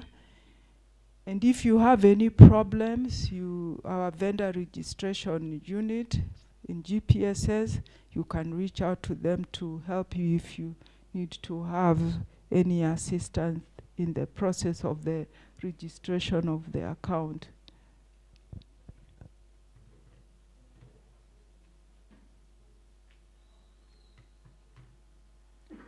I have mentioned all that, and you can get all the commodity codes. You will access them in the UNGM. It has a whole big list for services and for products.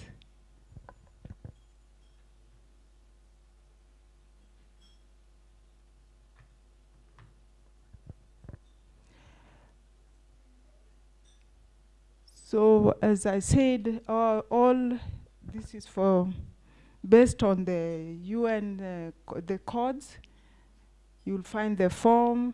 Suppliers are matched with the different organizations, and different organizations within UNGM will accept. You may be accepted at level 1 in UN Secretariat and not accepted in level 1 in UNDP. You might find you are accepted at level 2. Because of the different requirements, different entities may accept you at different levels. And in Secretariat, if you are being awarded a contract when you are in level 1 and the threshold is for level 2, we are expected to go through an internal process to give you a special registration, and sometimes you'll find that our colleagues will reach out to you asking for some information, but that acceptance to level 2, if you are a level 1 supplier, is only for that specific award. It's not permanent. And even when you've been registered at level 2, at a certain point, sometimes you may go back to level 2, so you need to always update your registration process, because there are times when after review, the UNGM or the Secretariat may review your registration, and you may go back to a lower registration level, so you always need to make sure that you update so that you go back to where you are supposed to be, meeting the criteria, the minimum criteria that has been set.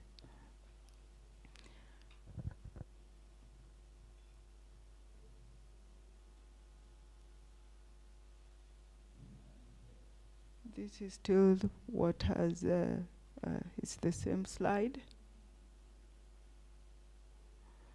Again, this shows you the procurement opportunities. The slide is you can't see it from behind, but it shows you the different opportunities that you have with different entities in UNGM. Contracts, awards, you'll find again this slide shows you the contracts, awards that you will be able to see in UNGM, and guide you to show you just how much the opportunities are there for you to be able to engage in the public procurement of UN arena.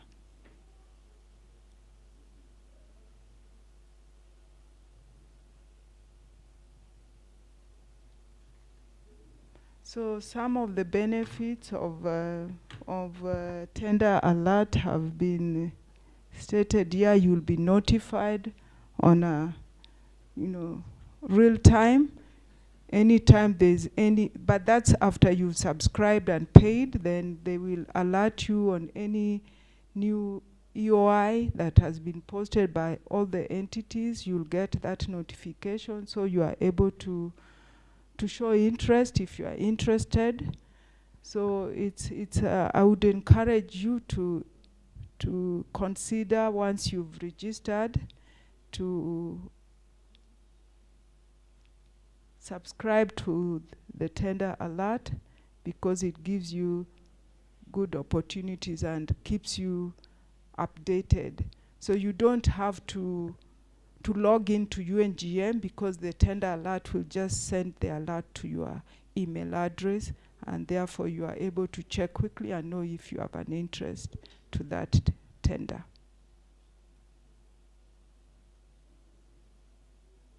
The Knowledge Center, like I said, it has all different activities. It encourages about innovation and awards that there's a high-level community that have been set by the UN, where they can nominate people who have contributed to the public procurement or to the innovation of procurement, and the people are encouraged to nominate suppliers or procurement professionals that have positively contributed to improving procurement, and especially public procurement, and best practices. These are the different UN agencies.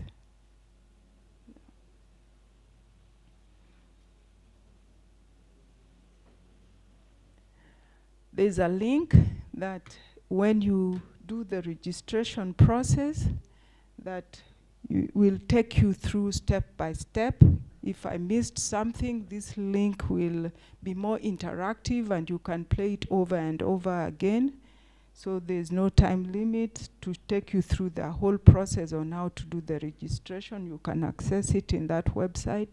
And you can also come to us, like we said, that if you need either virtual meeting with our team in GPSS, then we'll give you our contact, and then you can come back to us to take you through the whole process of the registration. Okay, that's the end of my presentation. Thank you for your time, and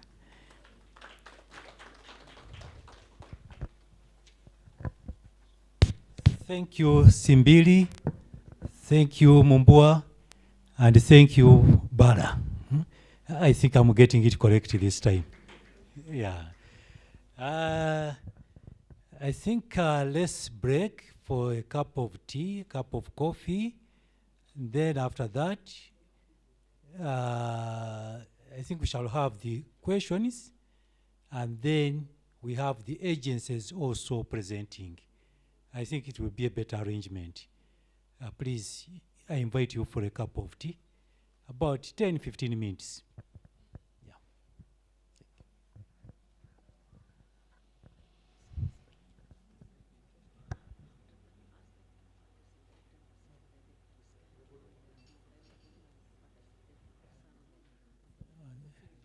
This one, they can.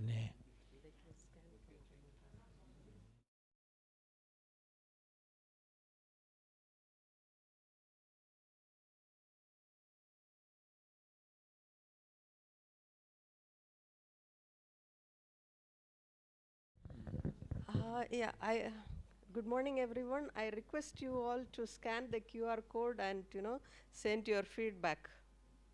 Thank you. We have stuck it some on the walls also. If you are not able to scan this one, you can scan it during the break. Thank you. Okay, thank you.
come to the end of our term that started on May 2017.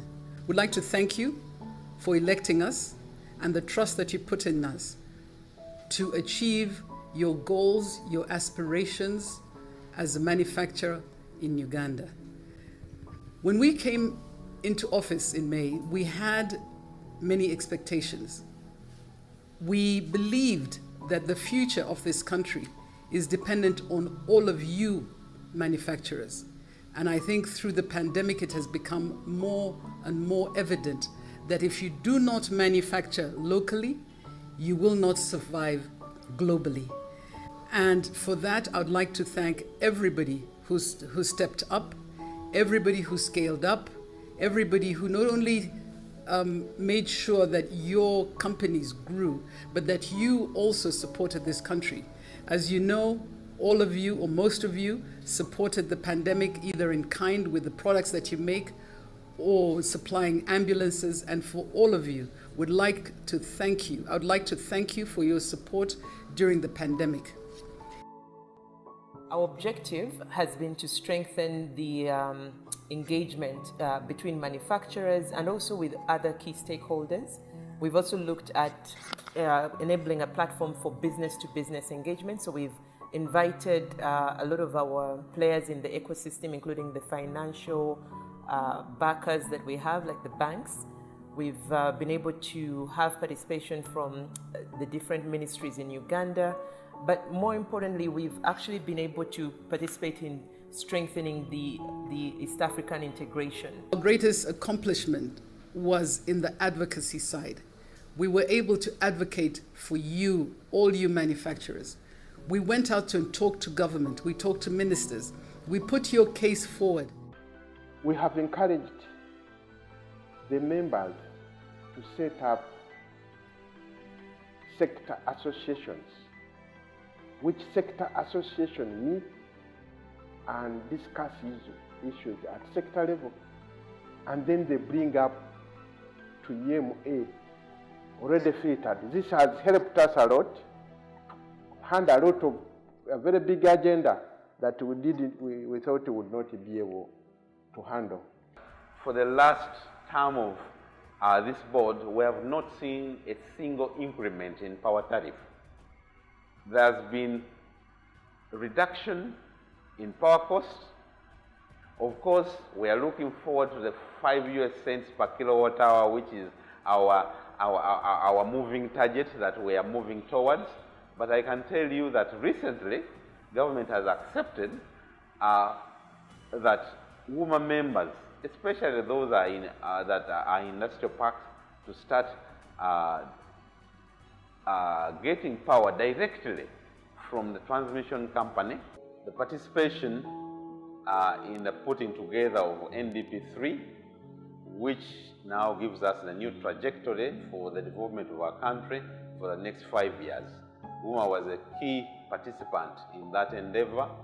The second one has been the development of the new industrial policy and strategy, which again will also be taking us through for the next 5 years. The third has been the revision of the PPDA law to provide for, among other things, now possibility of having regulations that give local content legal backing. In addition, we have had other milestones in the area of enhancing standards development. You recall that at the advent of COVID-19, we didn't have any sanitizers that were enough for our country.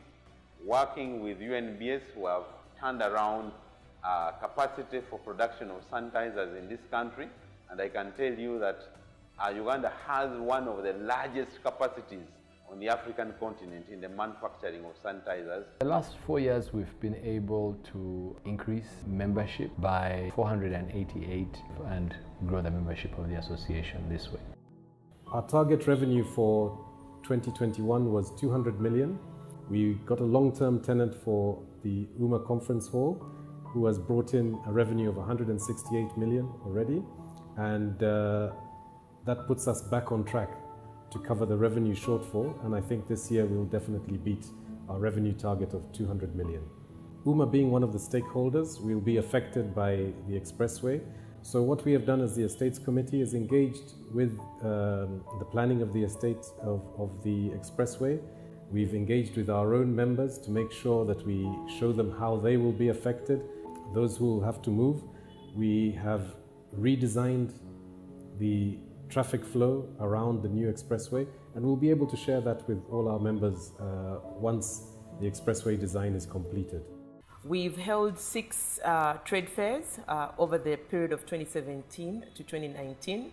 3 of those trade fairs were within the regions, 2 in the Eastern Corridor and 1 in the Western Corridor. And we had 3 international trade fairs that were hosted at our showgrounds in Lugogo, Kampala.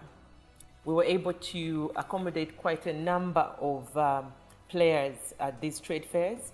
We had thousands of exhibitors, both local players as well as regional players and international players.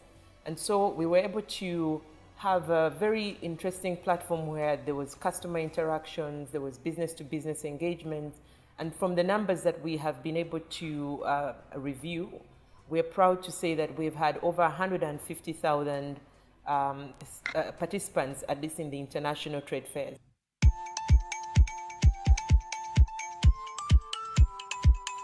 COVID-19 pandemic struck, and particularly for EMA, it took away all the traditional revenue sources that were used to, like the trade fair. Luncheons, we are getting a lot of money from renting out our buildings for any type of action. We swung into action, especially the Finance and Administration Committee, which I was heading. We swiftly implemented austerity measures at the association. We reduced the staff, merging some operational areas. We retooled the remaining staff to make them more efficient. We changed the way we work. We embraced virtual technology, which helps us very much. Working with the other body committees like the membership, we have devoted most of our time focusing on helping our members to overcome the pandemic. The membership team has been moving around the country over the last couple of months, and there have been visits to the north, the east, and the west. These are mostly recruitment drives and also talk to members about membership issues. We were happy to announce that the membership fee has gone up 402 million in 2017 to 950 million in 2020.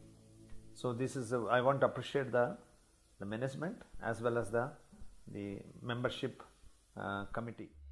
A total of 524 staff have been trained for 213 companies. These have been in the areas of accounting and finance, productivity and quality improvement, general management, sales and marketing.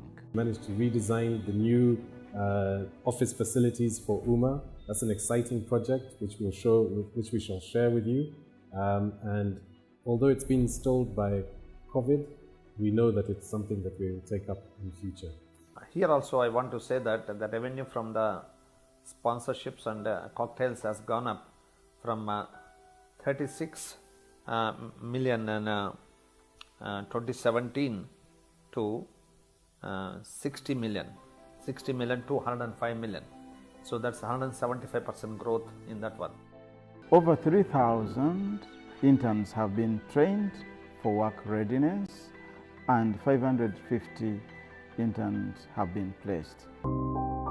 As we look forward, and specifically as we reflect on 2020, that was an exceptionally hard year, we would like to take the opportunity to thank the manufacturers that have continued to push hard and to continue, hiring, as well as protecting jobs for the employees that they have in their companies.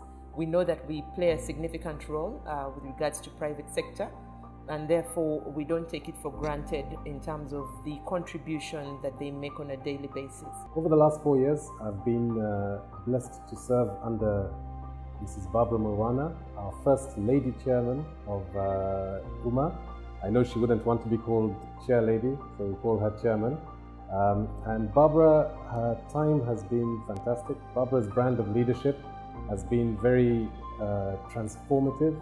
UMA has become an efficient organization. We've turned a profit, and we've managed to accomplish so much under her leadership. Our chairman has played a significant role in engaging our key stakeholders, specifically the government officials. We were fortunate to have a lot of engagement with the various ministries, especially Ministry of Trade and Ministry of Finance, as well as the President, His Excellency Yoweri Kaguta Museveni. I'd like to thank all our predecessors, the people who came before us, the people who started this association. Everybody who becomes a board member, who becomes a chair, adds something to the association and adds something to this manufacturing entity. Ladies and gentlemen, once again, thank you for all the board members who sat on the various committees. All of them, as you've heard, have made a huge contribution. As you know, it's not the chairman's responsibility, but it's the responsibility of each and every board member who sits and participates and gives their own time. Remember, these people are not paid. The only payment we give them is tea and banana and a cake. But they put in their time because they believe strongly in the growth and the industrialization of this country. So from the bottom of my heart, I'd like to thank all the members who have been the chairmen of all these various committees, whether it's advocacy, whether it's marketing, whether it's education. Everybody who has participated would like to thank you.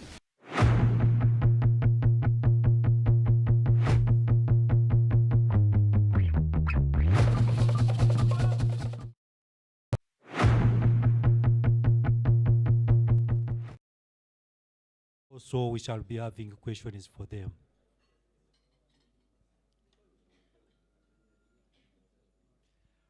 If you have a question, you raise up your hand, and you get the microphone and ask your question.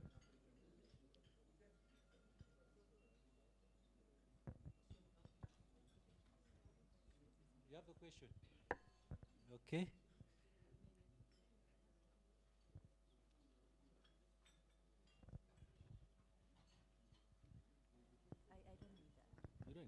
You're loud enough. Yeah? I'll make a question. Should I make a question? You make a question to him? Yeah, I thought it should. On his presentation. Yeah. It will be of benefit for all those other people to hear. Okay. Good morning, everyone. My name is Laura. I work for Roofings Group. And I have a question about, to this gentleman here about his presentation. And my question is the following. Even when we have the UNGM portal, which is supposed to include all UN agencies, you said that each agency has its own procurement procedure, let's put it that way.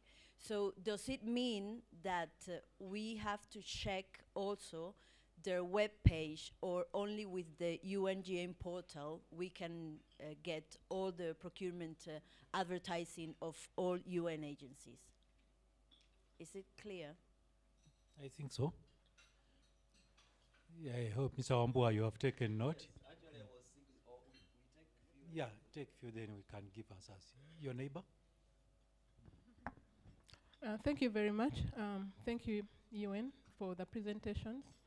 My name is Victoria Nanozi from Nisi Classic Cleaners. Interestingly, I've registered on that website for some time now. I'm actually wondering why I'm not receiving tenders. I'm wondering what I didn't do right. Because, yes, I receive communications, but I don't seem to get, like, tender notices. Okay. Any other? You have another one, please. But I don't know if when we receive a bid, how long do you usually take for to determine the award person? Because is it translated in where it says validity of the quotation or the offer? Is that the period of time that you're supposed to take for an award, the contract? Yeah. Good one. Any other? Are we done with the questions? Very satisfied with the presentations? Okay, there is one behind.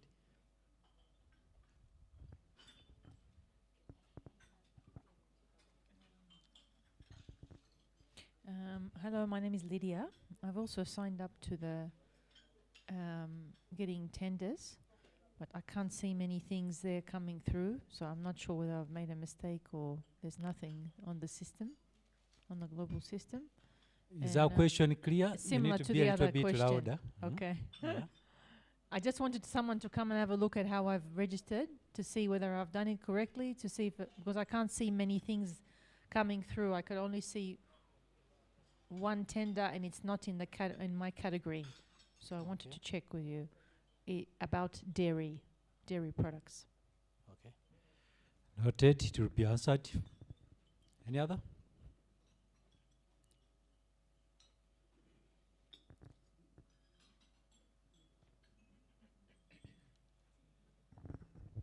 My name is Prenal, and my question to the agency is, I've been registered in the UNGM system for, I don't know, a couple of years now. If there's an opportunity for you to offer some kind of external training on how to navigate through the system once you're registered, that would be really a good feature to offer to us in Uganda. The other thing is, I noticed that when we look for opportunities, let's say in Uganda, there are opportunities from other parts of East Africa or other parts of Africa that pop up, or the world. So how do we narrow our searches to look for the opportunities? Or is there a separate link for just Ugandan opportunities? Yeah, I think an answer will be given for that one. Is it Mr. Wambua and Simbili? Yeah. Any more questions? Oh, there's one here.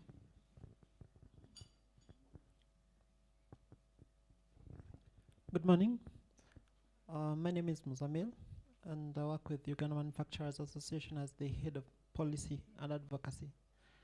I'm going to ask some generic questions because apparently there are quite a number of people who are attending online and who are not registered with the system, but they would need to know information. And I guess it's not necessarily that one has to be registered to get this information. So the first question is actually related to HAS. Do you tend to have projections of your expenditure?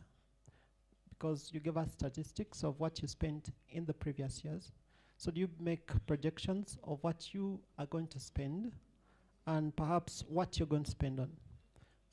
Then the other one is about the standard certification. Which what are the standards that you follow?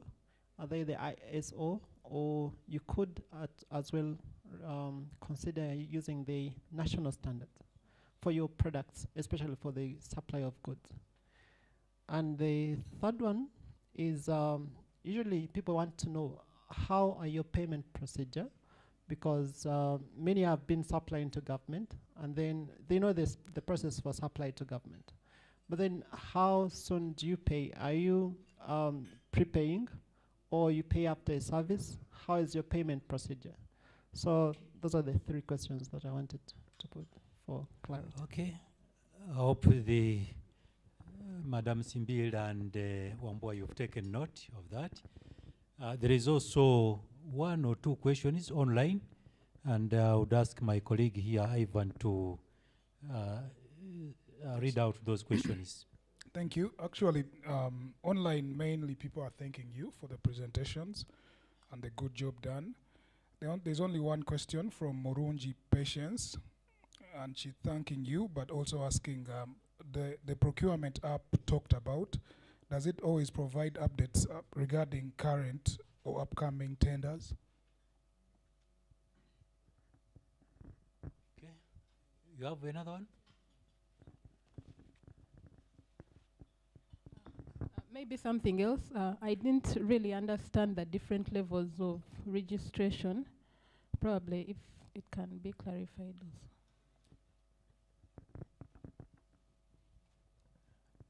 I think this is the last one, then we have those ones answered first. Good morning. My name is Catherine from Graphic Systems. Mine is also similar to hers. I wanted to know if there is an area within the portal that I can choose the regions from which I want to receive the alerts for the tenders. Okay, thank you for those questions. Mr. Wambua, Simbili, and the Chief, Bala. I don't know who is answering first.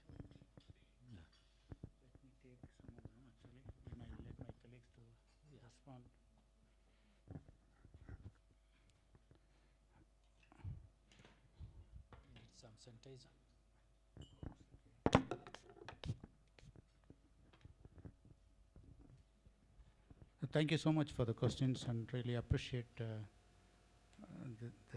participation. The first question is on this UNGM portal with regard to the agencies and how it is different, why there are requirements for the agencies separate and other things. First of all, I just wanted to clarify this United Nations Global Marketplace. It is the unique portal that is used by 30 UN agencies, funds and programs, including the UN Secretariat, for registration. So the registration is unique, meaning that you don't have to register with each agency, funds and programs. So it's you register at only one place called UNGM. Then what happens is like there may be some requirements that may be slightly needed for a particular agency to look for. For example, that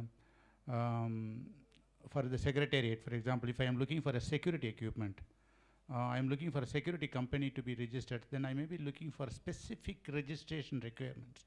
In addition to the basic requirements, I may be asking extra documents that need to be looked at. So that is what we are mentioning about. So when we are talking about UNICEF buying pharmaceuticals, they may be looking for a specific licensing requirements or anything specific to the pharmaceuticals related things. So that need to be uploaded at the time of registration for them to clear it. One other thing is that those who have registered with the UNGM, they know, but for those who haven't registered yet, you see, when you go through the registration, you can opt for to whom you want to do business with.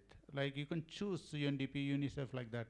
So you can choose only few of them, or you can choose all of them also. So depending upon who you choose, they may vet your registration. For example, it will come to the Secretariat may approve your registration. But UNICEF may hold it because you haven't fulfilled that additional component of that registration. You see? So this is what is slightly different. Otherwise, it is the registration wise, you don't have to go to individual websites of the agencies, funds and programs for registration. I hope this point is clear. But more details are available in the ungm.org actually, because I think all the details that we have talked about, it's all available on the website, and that video link is also there. And then there are plenty of documentation that you will see it on the UNGM website that Simbri had shown, where you will get the details about who does what, which agency buys which items, what did they buy, when did they buy, how much they purchased. So all the things that you could easily get that from the UNGM website. Okay. The second question is not receiving tenders. What mistake done? Oh, this one is difficult for me to answer without looking at it. You know, there could be several answers. I only can speculate. You see, when you register, you have to choose the correct UNSPSC code, the commodity code we call, the commodity and service code. If that code is mistakenly done, or if the code is not properly chosen, probably you would not be able to receive any tenders. That's one thing. Second, you know, United Nations is doing its programs and implementing the mandate approved by the Security Council and General Assembly, you know. So our requirements change. Say today I buy prefabricated buildings. Tomorrow I may not be needing at all.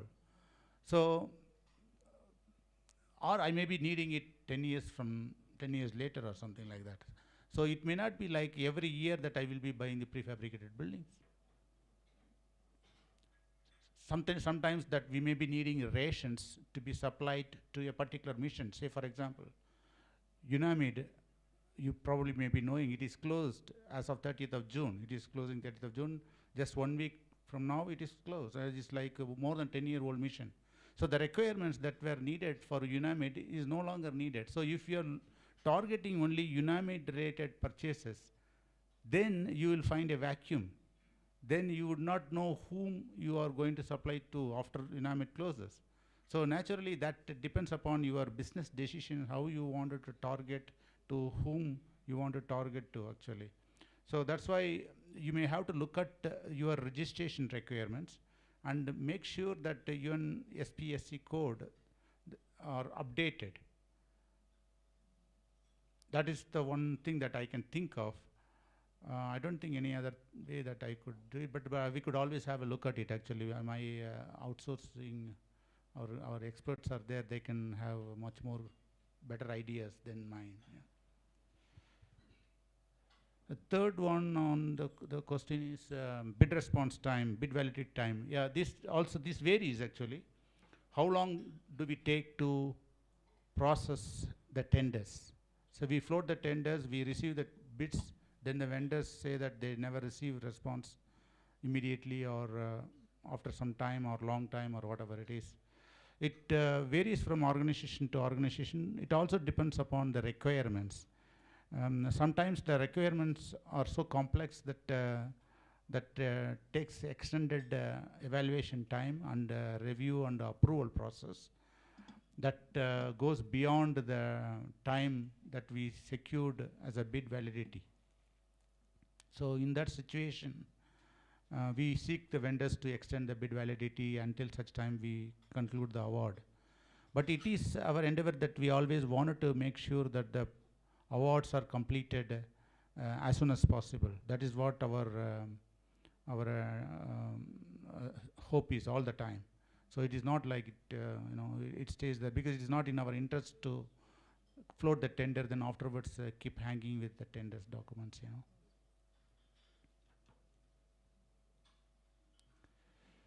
Then another one is also the same thing, signed up for tenders, not receiving any, not coming through.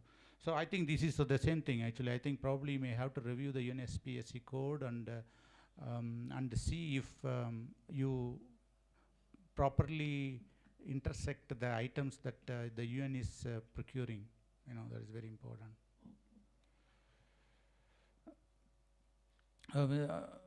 The suggestion for external training to navigate the opportunities. I think there are plenty of documentations available on the website. You are free to access it and you can do it. I think it is not at all, I will sorry to say that rocket science, but it is easy, very easy. However, if you need any help, any assistance, you can always reach out to us and you could contact either the UNGM office, for example, or our office, GPS's office. We provide assisted support actually. We do have limitations on the resources, but of course we will do our best to help you out actually. We will provide you the generic email address and you can contact us. I think we have given already. Projections on expenditure, that is a good question actually. The United Nations, we start our budget process 2 years before the actual budget requirement is needed.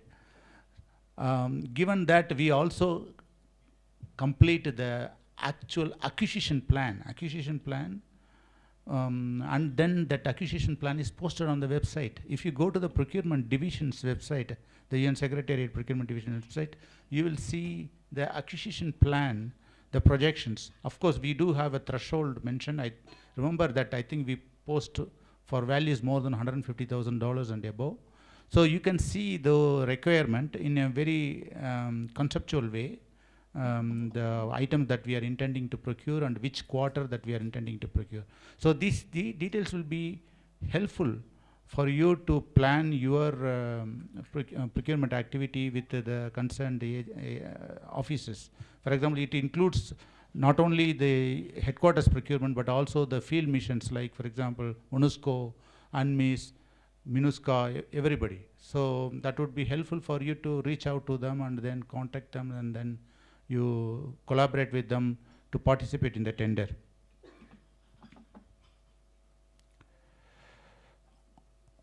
Online question, updates on upcoming tenders. Yeah, updates on upcoming tenders. As I mentioned, this acquisition plan is already there. But then I also wanted to tell you that, as my colleagues have already mentioned, all values more than $50,000, it is obligated, we are obligated to post that as a request for expression of interest. We call EOI, expression of interest. We are obliged to do it, actually, So these expression of interest, you will see them both on the PD's website and also on the UNGM website. So if you are regularly accessing the website, you will be able to see the details of the proposed purchases by the concerned offices, and then you can able to confirm your interest so that you can be invited for that particular tender. So that is the one best way that I would suggest. In case if you don't have time to check every time regularly, then you could subscribe to that tender alert system that is mentioned by Simbiri. So that is a small money. It's a nominal amount of, I think, $150 or $200 or something like that per annum. That would give you an alert on your smartphone. So it will show up on your smartphone whenever there is an UI posted. So that would help you to go and check the UI, and then you can participate. So I think this is the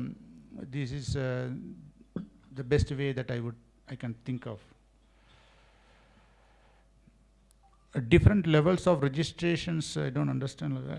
Okay, the 3 registration levels we said about. One is the basic, level 1, level 2. Basic is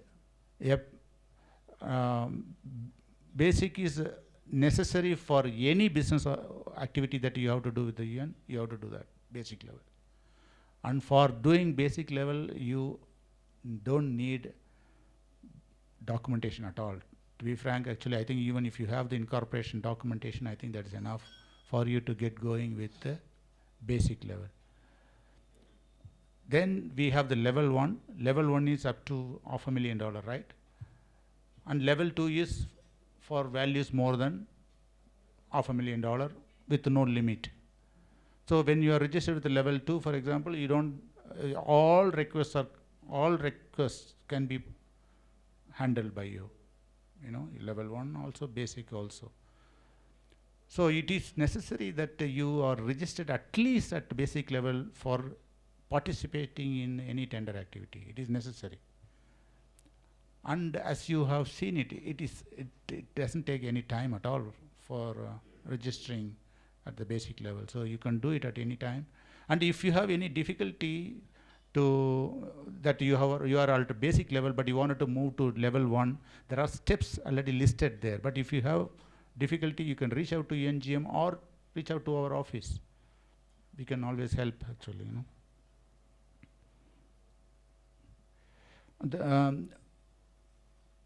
It is, you are all business colleagues, you are all business people, so you know much better. I don't have to tell you how to do business, actually. You guys know. But the UN is a complex organization, I have already explained actually. That is the reason why we are here, and we explained actually how difficult it is. And what is the value that we are talking about actually. It's a huge volume, you know. So you have to find a way to identify the tenders that are being published by us. And they are all available on the website. And you see it on the UNGM, and also you see it on the concerned websites of the agencies, funds and programs. So it should not be difficult at all for you to identify the tenders being published. Once you notice that, then afterwards you have to go through the process, the actual tender process, what Wambo explained actually.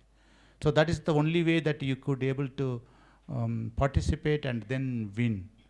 And then, as you know, of course, not all the time all the people can win. You know, when we conduct the tenders, only one company can win unless that tender is for the multiple awards. So when you don't get selected, or when you are not awarded, don't get disappointed. You keep trying, and then you will eventually, you know, get the business opportunity with the UN. That's what I would say. Thank you. Thank you very much, Mr. Bala. I don't know, do you need to make any additions? It looks like he has handled it all. Yeah.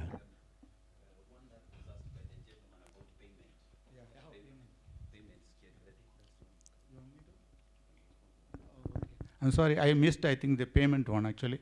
You know, the United Nations, you know, we do have some tough payment issues. That's what people say that, you know, the reason why we are doing that, our funds are all committed from the 193 member countries, so we have to be sure that the funds are well utilized. So the financial regulations clearly say that we cannot commit unless that we have the goods and services secured by the United Nations. So our standard payment terms are always 30 days net. 30 days net means 30 days upon receipt of goods and services and submission of documentation, whichever is later. Meaning that if the goods are received on 5th and the documentations are received on 15th, then the 30 days will be counted from the 15th. So that's how it is. So 30 days net, that's how we do it. But on certain cases, on case-by-case basis, we do exercise the yearly payment discount. In case if you are providing us additional discount for processing it within 20 days, instead of 30 days, within 20 days, then we can do that, you see. Advance payments, we don't do it. Advance payment except on certain situations like, for example, real estate or some critical services, we don't do the advance payments. So you don't even ask for that, because advance payment automatically will make you to exclude. So in fact, actually, when you submit the tender, you have to accept that payment terms, the conditions of payment terms. Yeah, and then again, we always make payment via bank transfer, no cash, and what else? Yeah, the usual fraudulent things that you take care of. Actually, if somebody asks you bank details and that stuff, you make sure that you don't provide. You always make sure the documentation comes from the United Nations. Okay, thank you. Oh, international standards. Oh, the standards one. Yeah, with regard to the standards, it depends. It depends upon the goods that are being procured and where we are procuring it, actually. You know, for example, if I am going to tender out for certain items, which will be used by clients across the world, because my contract can facilitate supply to MONUSCO, also the mission in Bangkok. So I have to take care of certain standards requirements. While on the other hand, the mission in Bangui, they need goods only for Bangui, because they don't buy it for elsewhere.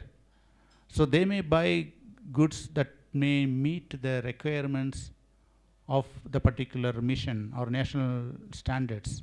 So it varies. And my only suggestion is you please look at the specifications carefully before you tender out, and ensure that if the standards are specifically asked, then you have to make sure that it is fulfilled.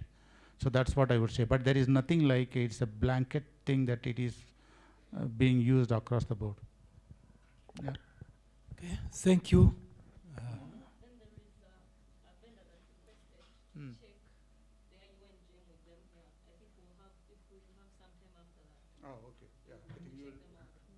That one can be done at the end of the session, yes.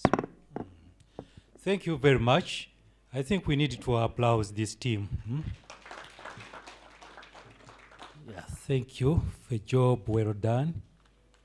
And I gave you a certain form in case you didn't ask your question here. Fill in that form, and that question will be attended to accordingly. Can we now have the agencies? I'm told we have many in the room, but only 3 are going to make some presentations. I don't know in which order, they know themselves. We can start with one which is ready, then the other 2 will also follow. Yeah. Okay.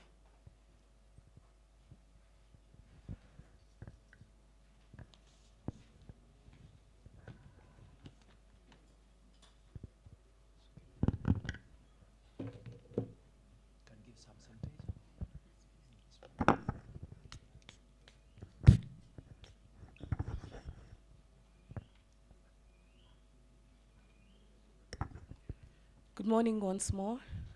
I'm here to talk about sustainable procurement. And sustainable procurement, I mean, it has to do with the Sustainable Development Goals, which the UN has adopted, as we said earlier, in 2015. And the SDGs is a universal call to action to end poverty, to protect the planet, and to ensure that by 2030, all peoples of the earth enjoy peace and prosperity. So there are 17 goals. I'm not going to go through or bore you through, go through all 17 goals, but the most important of them for now is goal number 17, which is talking about partnership for the goals. And that is one of the reasons why we're here today. Which one am I using? Any of them?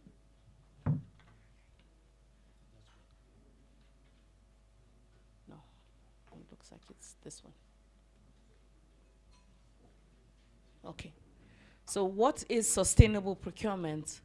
Sustainable procurement talks about taking social and environmental factors into consideration, not just the financial aspects of purchasing goods or services. It is talking about considering the impact of the goods and services on the environment and on other social considerations, as we would say, horizontal policies that include human rights, gender considerations. We're talking about issues of human trafficking, sexual exploitation, and all of that. Sustainable procurement looks beyond the traditional economic parameters, and it now takes us to make decisions that are based on the whole life costing of what we're buying, the associated risks, the measures of success, and the implications for the society and the environment. And in that, we consider if we're buying, are we buying responsibly? Who are we buying from? The suppliers, are they people who are funding terrorism, for instance? Are they companies that are funding sexual trafficking or child trafficking? Are there companies that engage in child labor? Are there environmental procedures that they should take into consideration which they have failed to do? And if we have companies that are involved in that, the UN will not do any kind of business with them. Sustainable procurement talks about making decisions in this way that sets procurement into the broader strategic context. So it's not just, oh, we need this, and then we just go and buy it, but we buy it knowing that there's value for money, there's performance management, there's corporate and community priorities in what we have bought. Something as small as a bottle of water, we have to buy it in a sustainable manner, because whatever it is that we spend, the public resources that Mr. Bala talked about, that have been entrusted to us to expend, whatever we spend those resources on must have a positive impact in the communities where we work. Why sustainable procurement? I think I already talked about that. It's because the UN is committed to managing its business in an environmentally responsible manner. And then we're also committed to ensuring that we maximize environmental, social, and economic considerations in procurement processes wherever possible. Whatever it takes, if at any stage in the contract we find out that the contractor has breached any of these considerations, the UN reserves the right to terminate the contract, because we will not do business with suppliers that do not uphold these social considerations. So we talk about human rights, we talk about disability inclusiveness, we talk about gender. And in terms of gender, we're working with the UN Women to ensure that there's an increased participation, because if you look around the room, you will see even here, we have very few women seated who are business people. So we want to increase the participation of female-owned businesses to ensure that we give them the same level playing field as the male-owned, because as you would know, the business community is dominated by men. I'm sure everybody's looking at me and wondering, okay, no wonder it's a woman who is making this presentation. Anyway, so the principles of sustainable procurement would take into consideration the integration of requirements and specifications and criteria that are compatible with the protection of the environment. So when we talk about standards, we're talking, yes, to meet international and sometimes local standards, as has been explained already. And then we're also talking about what impacts does the goods, what impacts would the goods have on the environment. I'll give you an example.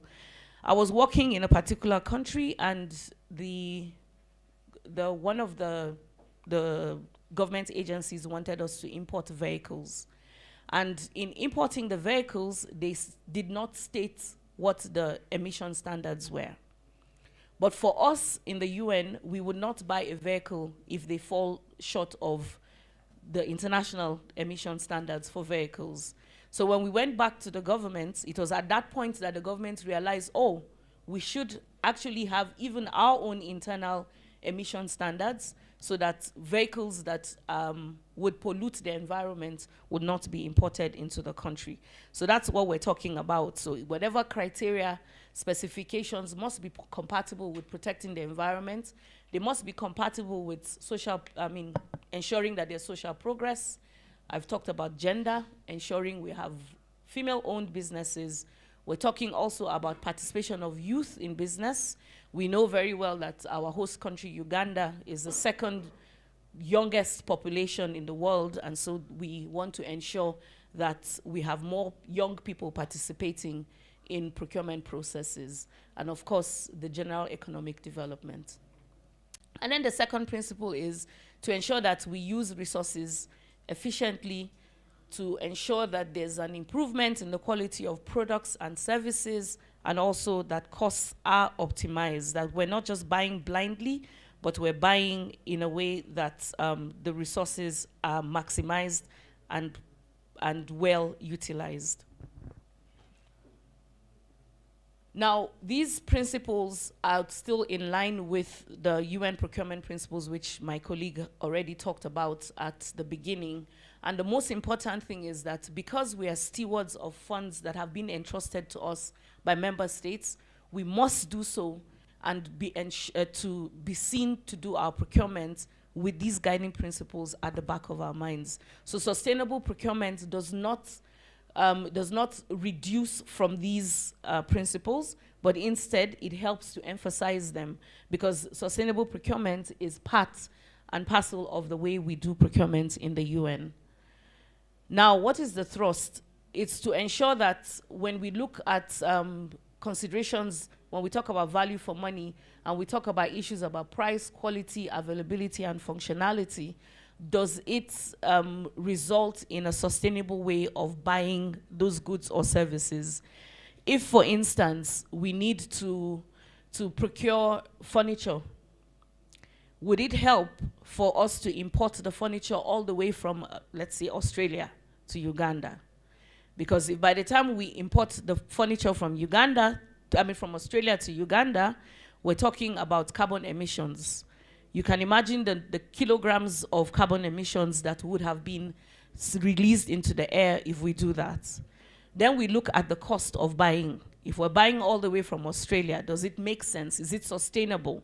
If, for instance, I end up buying something, a product that needs after-sales servicing, and the after-sales servicing would have to be coming or be provided all the way from Australia, is that sustainable? Because by the time we hand it over to the partner, would they be able to maintain it? When you talk about the cost of even owning that thing that you're buying all the way. And then if we're going to buy things like that, is it available locally, or do we have to buy internationally? Before we decide to go internationally, we should be able to consider everything in a very sustainable and responsible manner. We talk again about the effects on the environment that the assets or the supplies or services will have over the whole life cycle, from acquisition to disposal. Whatever it is we're buying, at the point of disposal, is it going to have an impact on the environment? What arrangements are we going to make to ensure that the disposal is done in a sustainable manner? We talk about computers. So most of the time when we have our acquisition plans and we're doing the procurement plans, we talk about buying computers, and then we talk about the disposal, and we say we want to dispose in an environmentally friendly manner. What do we mean by that? Are we just putting it there so that we can proceed? But we need to take that into consideration to ensure that whatever we're buying will not harm the environment at the end of the day. There have been cases across the globe where we have companies that have had to take goods from a particular region to dump in other regions, and those goods have ended up being a hazard to the communities where these things have been dumped. Then we talk about the effects on issues as poverty eradication, inequality in the distribution of resources, labor conditions, how many hours are people required to work, how fair is payment. Recently, we concluded a contract, which is one of the framework agreements that we did in collaboration with other agencies, and we had to find out what the minimum wage is in Uganda. And it's surprising to know that we couldn't get that information. And so, you know, when you want to set at a minimum what salaries or peg salaries so that people are fairly treated, that information needs to be considered so that we know that we're not either underpaying or overpaying people for certain services. Then we talk about fair trade. Are the goods that we're buying, have they been forcefully obtained? If, for instance, the raw material is shea butter, how did you obtain the shea butter in preparing the final product? Was it obtained in a fair manner? Was it obtained through middlemen, and how did the money trickle down to the last person? So you see, now we're not just buying, but we're buying and considering the entire community. We're saying that if the mama in the village is the one who is harvesting the shea butter, then she must have an opportunity of also benefiting from that procurement at the end of the day. We don't want to do business with companies that are engaging in trade slavery, where people would go and forcefully, maybe if it's a mine and we're talking about cobalt, and you go and forcefully get children to do the mining for you. These are the things that we're considering. Are the materials sustainable, or are we using recycled materials? Are we using glass instead of plastic, or are we using plastic all the time? So, and then if we're using plastic, what arrangements do we have for recycling? What is the UN strategy on sustainable procurement? It's number one is to promote and utilize public-private partnerships with companies that focus on innovation and sustainability. One of the things we have even done in Uganda is to collaborate with companies that have been able to convert plastic into bricks. There are companies who are working on converting plastic into roofing tiles. And so that is one of the things that we're promoting to ensure that these partnerships come to the fore. So this is an opportunity for you to know that the UN is working in this direction. Therefore, if you have any innovative ideas on how we can be able to do partnerships with you and to help you to build, if you need capacity to be built in those areas, we are open to discuss with you. And then, of course, the other strategy is to integrate procurement at project design stage. Many years ago, procurement was just an ad hoc administrative function. But now procurement has evolved into a professional function, a strategic function for the United Nations, where we sit down at the drawing board with our colleagues at project design stage to discuss what it is that we're going to be buying, to know the possibilities that are there and the opportunities that are there for partnership and the opportunities for the United Nations from design stage. And then the other strategy is to enhance the already high transparency standards in the UN's procurement activities. My colleagues already told you, our procurement systems are very free, fair, and transparent. If you have any questions, you're free to ask. If you have any protests, we have our vendor protest links are there on our websites. You can access them. I'm sure when my colleague comes to talk about ethics in procurement, he would provide you with that information. All of that is there. And you know, the thing with doing business with the UN is we are such a complex organization that people think we're complex and closed. But we're not complex and closed. We're complex and very open and transparent. We're open to being criticized, and we're open to being questioned. So whatever it is that you have doubts about, you're free to ask. Then the other strategy I've emphasized already is gender on youth, women, and disabilities. People who are disabled should be given also equal opportunities to do business in the UN and also with the government. Then, of course, environmental considerations, human rights, and then also stimulating innovation through crowdsourcing. We know that a lot of companies don't have, some companies are giants already, and then we have small micro enterprises. So we're talking about being innovative. How can we pull together our resources for us to be able to access big business? And then also to work on functional specifications and piloting other innovative technologies. Because for us on the UN side, we try our best to ensure that our specifications are clear and that there's no ambiguity when we're asking for suppliers to send tenders or bids to us. And therefore, we're asking also to the business community, be innovative, work together, establish partnerships. And I can speak clearly also for UNDP, where we encourage joint ventures. If, for instance, there's a tender that is out there, and you see that you do not have all of the strengths, but you have most of it, you can partner with another company, register a joint venture, and still be able to tender and submit a tender when we call out for tenders. So we're looking at innovative ways of doing business to ensure that we improve and develop the supplier markets. What recommendations do we have after talking sustainability? What recommendations? Number one is that you should adopt sustainable procurement. Let's not buy and buy without thinking of the impact of what we're buying. Because even in your factories, in your offices, you should also think about these, put into consideration all of these things that we have talked about this morning. And then the other thing is to join the UN Global Compact. The UN Global Compact is a collection, it was an initiative of, I think, about, I don't know how many, but more than 17 CEOs across the globe that came together based on Sustainable Development Goals, to come up with certain criteria. And there you would find, in the UN Global Compact, you'll find guidance on what standards or what certifications you need to get that would help you to be able to access business across the globe. The third one is increased participation of women and youth in business through gender-responsive procurement strategies that take into account the impact of gender equality and women's empowerment in the sourcing processes. For us as a UN, we're committed that by the end of this year, we would have at least increased the percentage of businesses, the percentage of business we're doing with women-owned businesses. We're starting from a baseline of 0, and we're hoping that at least by the end of 2025, Patrick, correct me, by the end of 2025, we would have done business with at least 51% of women-owned businesses across Uganda.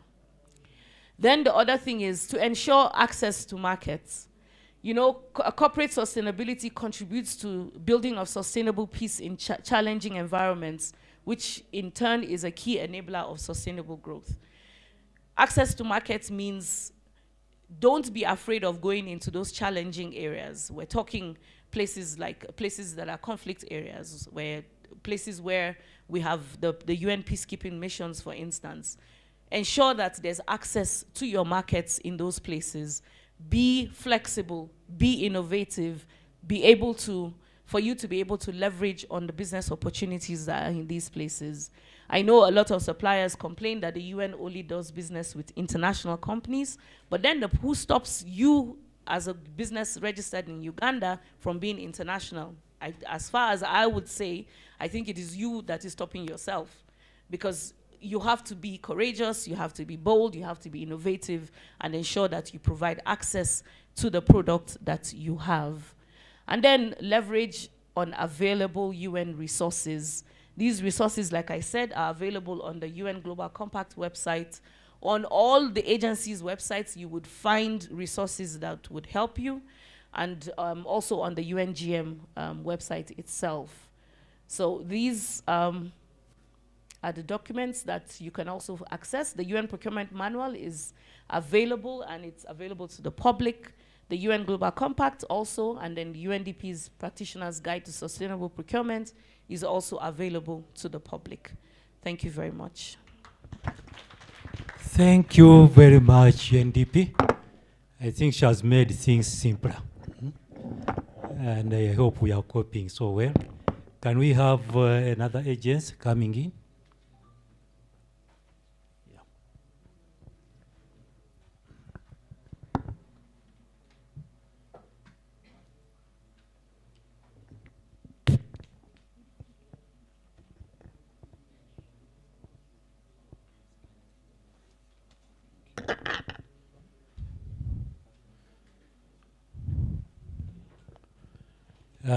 Before he starts, announcement, UBG 220, car UBG 220, you've parked next to the generator, and they would like it to be moved. Okay, thanks.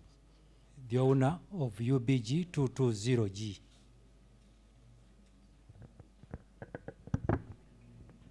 Please, you can good morning, everybody. I'm called William Waswa from UNICEF. I work as a supply officer. I'm glad to meet you. We always look forward for such opportunities to interact with you.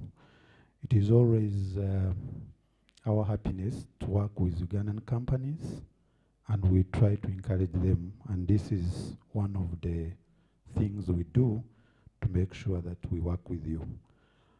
My colleagues have touched on a lot of things, and many of them have an implication of promoting ethics in our procurement, though they did not talk about it, but I'm bringing the element of ethics in the way we do business. As you have been told, we have guiding principles, guiding procurement principles. We are so many agencies.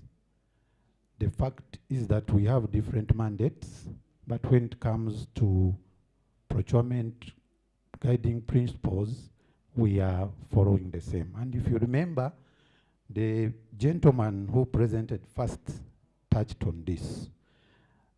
We look at fairness, and that means that our rules are very clear. You must have seen so many rules, are very transparent, and we make sure that every supplier is treated equally. And I'm going to give a small example.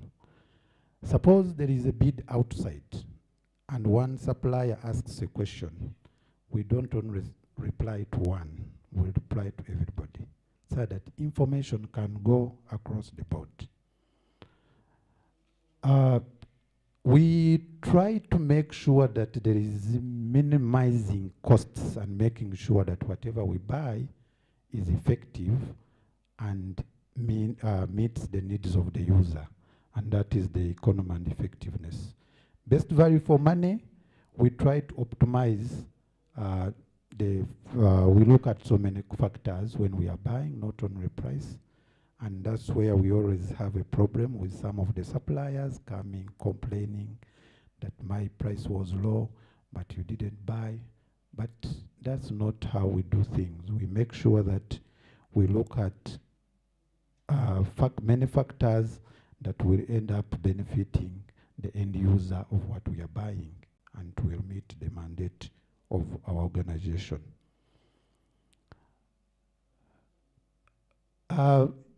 The general regulatory framework of UN, on your left side, you may see that there are so many regulations and policies, and some of them have been talked about. My colleague talked about the UN Supplier Code of Conduct.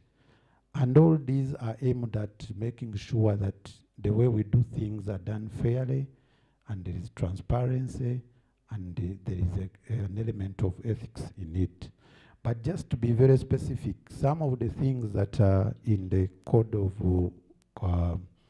conduct for UN suppliers, we are looking at labor conditions. Yes, you are supplying items, but are you treating your workers well? Are they allowed to form associations? Yes, you have good quality supplies, but what about the human rights of your workers? Then we look at the environment. Are you really following the regulations of the environment? Are you making sure that whatever you produce or how you minimize the environment damage?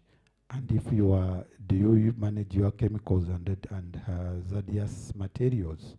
Then also, as the topic goes, ethics and procurement, are you not involved in any corruption?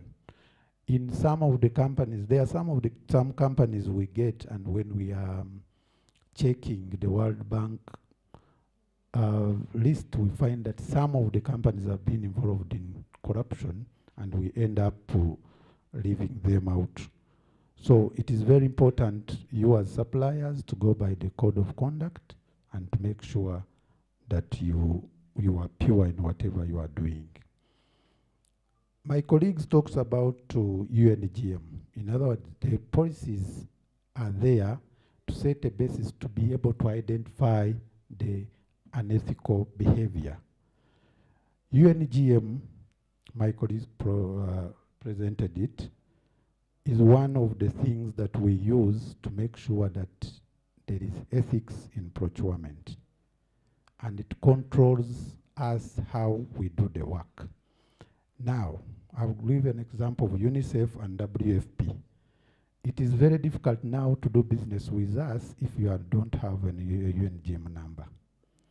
And me as William, if I do any procurement and I don't go through that system, that means there is something I'm hiding and there is something I'm doing wrong. So most of these things you see are meant to bring ethics into our procurement. UN agencies have publicly avail the general terms and conditions. My three colleagues who presented before, you are seeing that most of the information to do with UN procurement is public. You don't need to pay. You registering in UNGM is free. You don't need to pay. and every business that is organized, that is registered, can be able to do business. And that's what it means. And that brings in an element of ethics. So nobody can tell you that I need money to be registered in UNGM because it is public. Nobody will deceive you about the terms and conditions of being business in UN. These are public documents that you can access, you can read and understand. My main concern, let me talk about UNGM. As we progress into digital procurement, I've realized that many Ugandan companies are dropping out, and it is really very bad. When you send out a bid on UNGM, you receive very few Ugandan companies responding. That means that they have not taken time to go into the real registration of UNGM, or being in UNGM, level 1, level 2, and other levels. So my request, I take this opportunity to request you to register, because progressively all the UN agencies will go that way, and we shall phase out the paper procurement. So please take an interest in it, make sure you are registered, it is free, there is no money required. I'm saying there is no money because I've seen people those days when we are using papers coming with money to pick a bid. And in many cases, the people you send to pick bids deceive you that actually we shall have to go with 100,000 for us to be able to pick a bid. And they eat the money. But all our bids are free. There are no bid guarantees. You access all the documents freely. Now, as we do our work, these are some of the ESCO concerns that we meet. We have seen direct attempts for business people wanting to bribe to go through the bids. You send out a bid, everything is clear, and somebody comes at the gate and says, I want to see you. You say, to see me over what? No, I want to see you. But the bid is very clear. We put an email for inquiries. Why do you want to see me? And it's a general brief in Uganda that you must see somebody for you to get business. Not in UN.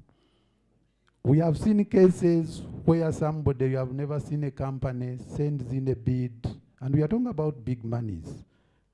You don't talk to them, you do your evaluation. If you need a clarification, you clarify with them. The next thing they see is that you come and pick a contract. And you see somebody gets excited and says, I've never seen this. But we do it. You don't need to see me. You don't need to see anybody. Be competent, be confident, put in your bid. The steps are clear and you'll get business.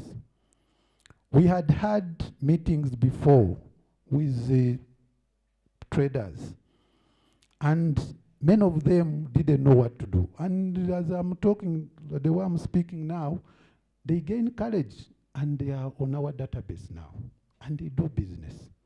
So you don't need a cousin, neither do you need a friend to do business with us. Your own initiative and what you produce. And we always want as many people as possible, so please get encouraged. We have direct attempts to exploit potential conflicts of interest. Some of us are enemies to our relatives because they think that when you're in a procurement position, then somebody is supposed to supply. And you ask your cousin, what are you supplying? He says, I can supply everything. How can you supply everything? Then when you are in family meetings, say, that man is bad. He cannot give you business because he's in that position. But the truth of the matter, you must have seen what my colleagues have been presenting. It's very clear. You go through steps. You don't need to know anybody. In some cases, we have people we have studied with. They have companies. But I'm not supposed to touch his papers, his bid, when I have a colleague in there. I have to go to my boss, write an email, say, I studied with this gentleman, and I know him, so I'm not going to handle this bid. And my colleague has to handle. in a very professional way. If it comes to any light that I went with Nicholas to school and that I handled his bid, then it is a case. There is a conflict of interest. And we are human beings. So what you do, you say, I'm not handling Nicholas's bid, please, my colleague, handle. There is a time we had an audit, and we had a partnership with Liverpool University, and we had a project for 5 years in $1 million. And when the auditors came, they were asking all of us who were involved in that procurement whether there is somebody who studied in Liverpool. And there was none. What I'm trying to show you, it goes as far as that. You may not have a relative in Liverpool, but the mere fact that you studied in Liverpool, that alone compromises you to pick interest in doing business with Liverpool University. So that's how serious it is that we are very careful in whatever we are doing.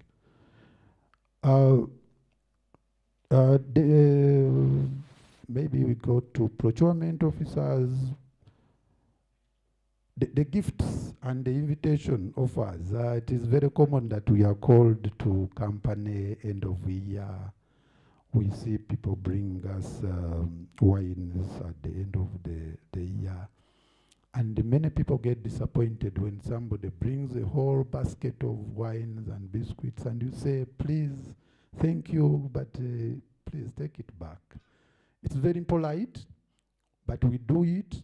And the reason why we do it is that a bribe doesn't mean to be very big. The moment you receive a gift, small as it is, it compromises you. So what we do, we make sure that you don't bring the gift, you don't call us for parties, because you look at it. If you bring a gift and that the other one doesn't bring, or you bring a big one, the other one brings a small one. If we say, oh, bring, then at some time we say, who brings a big one anyway? So the principle is very clear, no gifts. Don't get disappointed, but it is the standing way we do things. And by the way, the gift is not about the intention, it's more of the perception. If today I'm having dinner with you as a manufacturer, and one of the competing companies also finds me having a dinner with you, it may be very simple. Your intention would be to be a good person, but look at the perception it brings. So we are saying that we are discouraging gifts, we are discouraging inviting us for parties. Let's take it easy and let's do business on principles.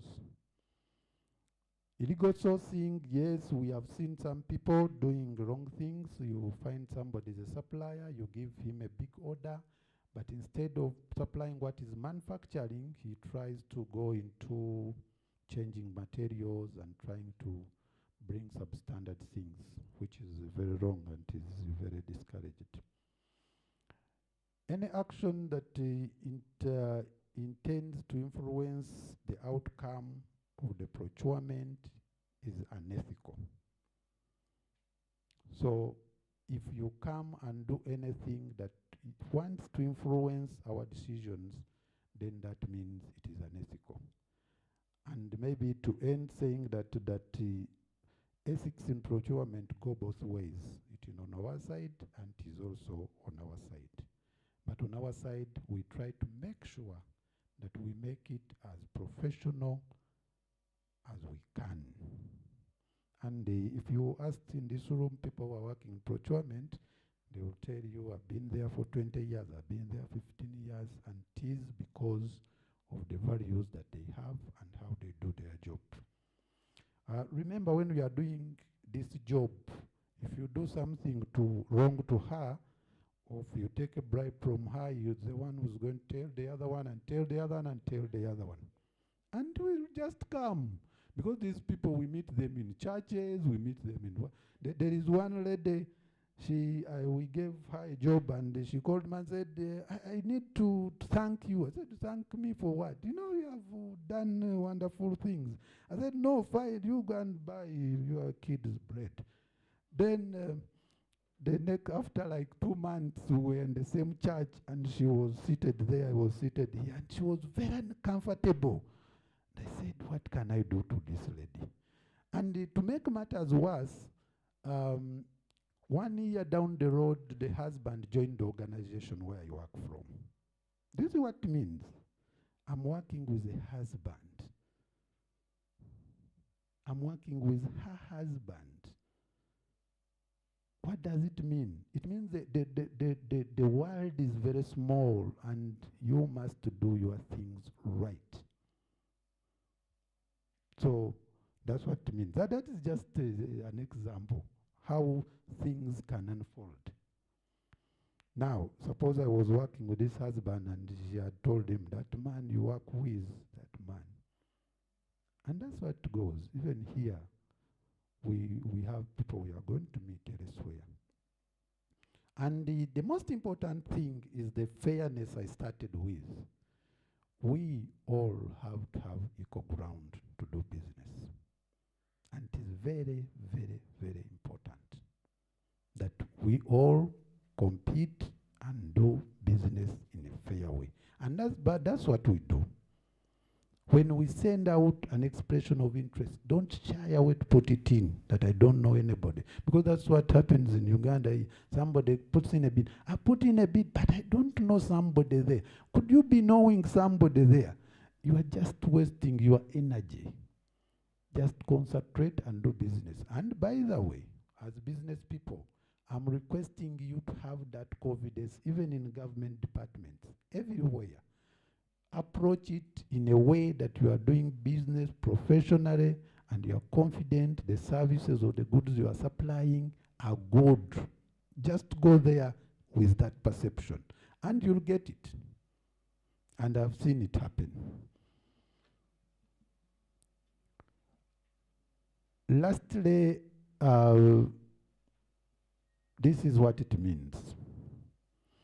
On your left side, if you ever deal with anybody in UN and you feel that somebody is not behaving the way he is supposed to behave or she's supposed to behave, you can report through the UN agents channel, which is you are invisible. Nobody will know that it's you to just make it very simple. You are invisible, nobody will know that you are the one who reported. We have a whistleblower protection policy that even if you are known, you will be protected. And then internal investigations will take place. On your side, as a supplier, if you act in an ethical way, you are being reported to the investigation department. The UN vendor sanction committee sits and takes a decision, and you may end up being censored as a company, suspended, or removed from the database completely. All these things you see here have happened, and we have seen them.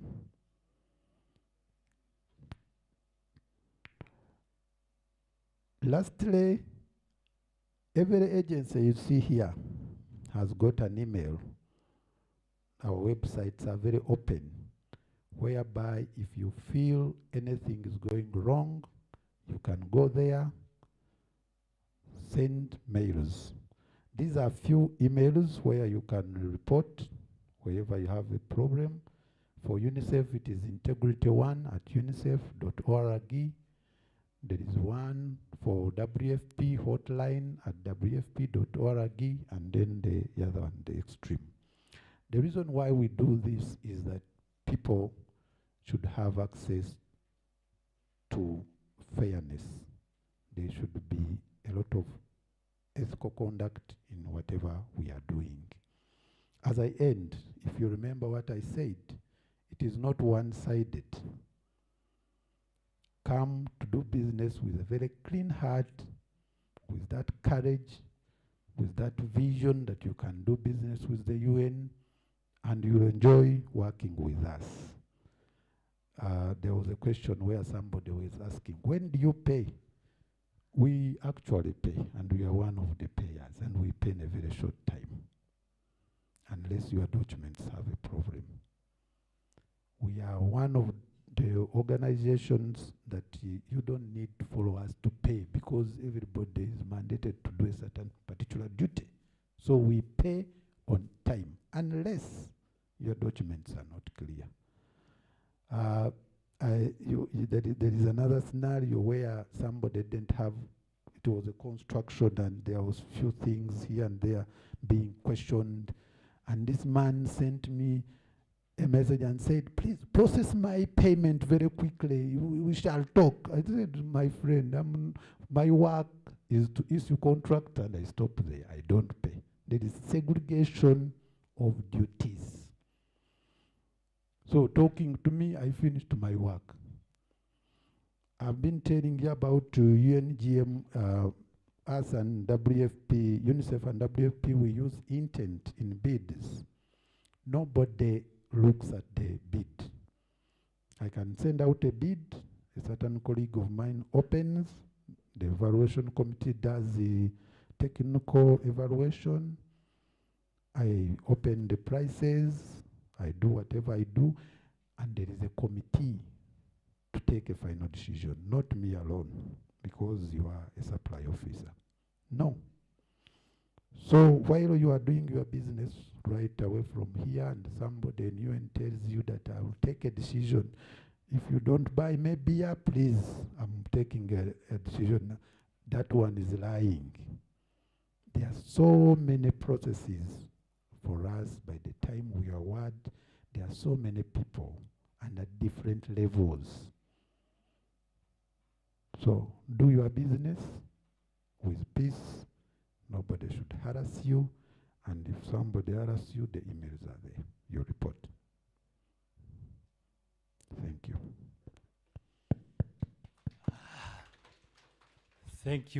Thank you, William. From UNICEF, you can see the level of friendship with those people. You don't need to see them, and you don't need to buy any gifts before you get the business.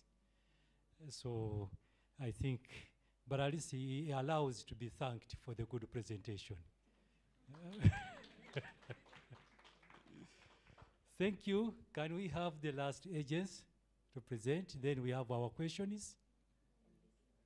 Yep.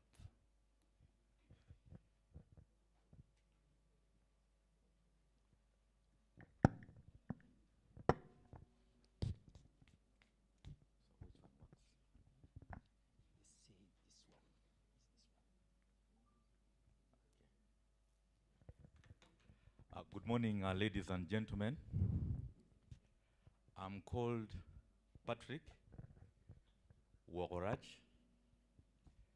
I work with WHO. And currently I chair the Procurement Working Group.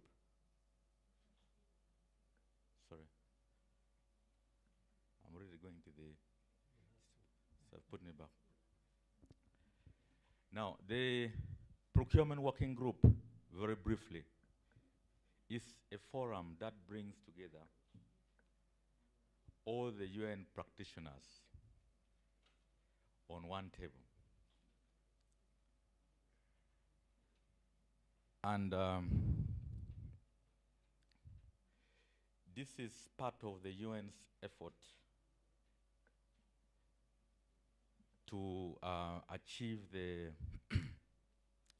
SG's efficiency agenda. Now, this is why they say the UN is a bit complex. You are not going to deal with UNICEF differently and come and deal with WFP differently, because we share a lot of information. we share information regarding pricing and many more. So it's very important that you know this, and you also need to know that the contract that you issued with GPSS, I have access to it. So if you give me different figures, we'll also get to know. Now, let's come back to this. I think this is going to be one of the last presentations, and this is about long-term agreements, which is one of the procurement strategies that the UN uses.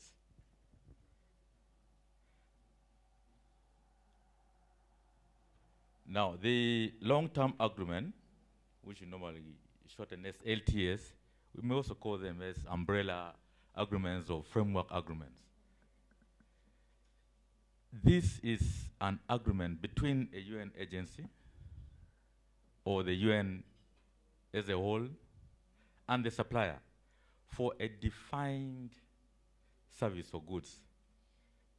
Normally we fix the price for a certain duration of time.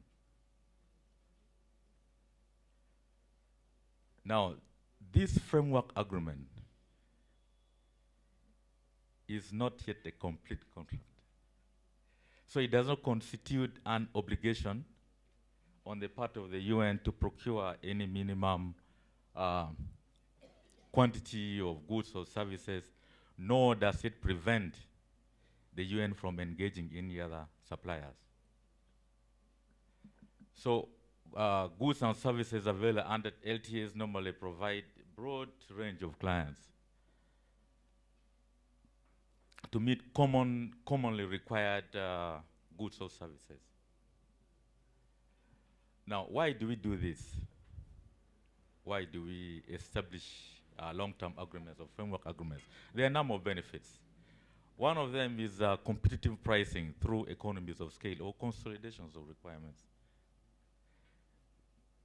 The process becomes simplified to complete the procurement.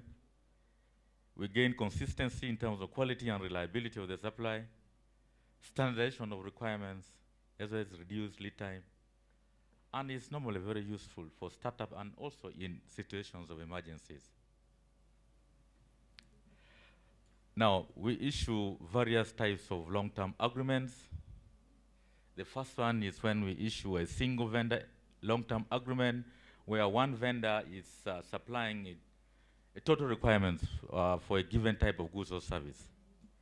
But also we have instances where there are multiple vendors holding LTAs without secondary competition.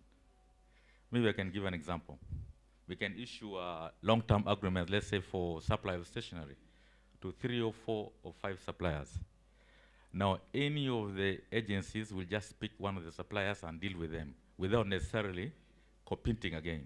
Or we can also have multiple long-term agreements, but there are competitions within the LTA holders. The other category is we have LTAs by geographical coverage. Those were applicable only within the country. Most times they are in local currency. Or we have LTAs that cover some regions, let's say LTA to cover the East African region, or we have global LTAs. We have quite a number of vehicle suppliers or suppliers of computers and things like that. So those are some of the categories. So for how long do we have these LTAs? Now, we already mentioned that principally our procurements are the same. There are some small variations, really. So it's also the same when it comes to issuing LTAs. They range between 1 to 3 years, again, to emphasize the principles of fairness and competitiveness. So we can't issue LTAs for so long period. They may be extended for an additional 2 years. Again, it varies. Other UN entities stop at 3, then they repeat the process, or they can extend up to 5 years, subject to certain conditions. One of them is satisfactory performance.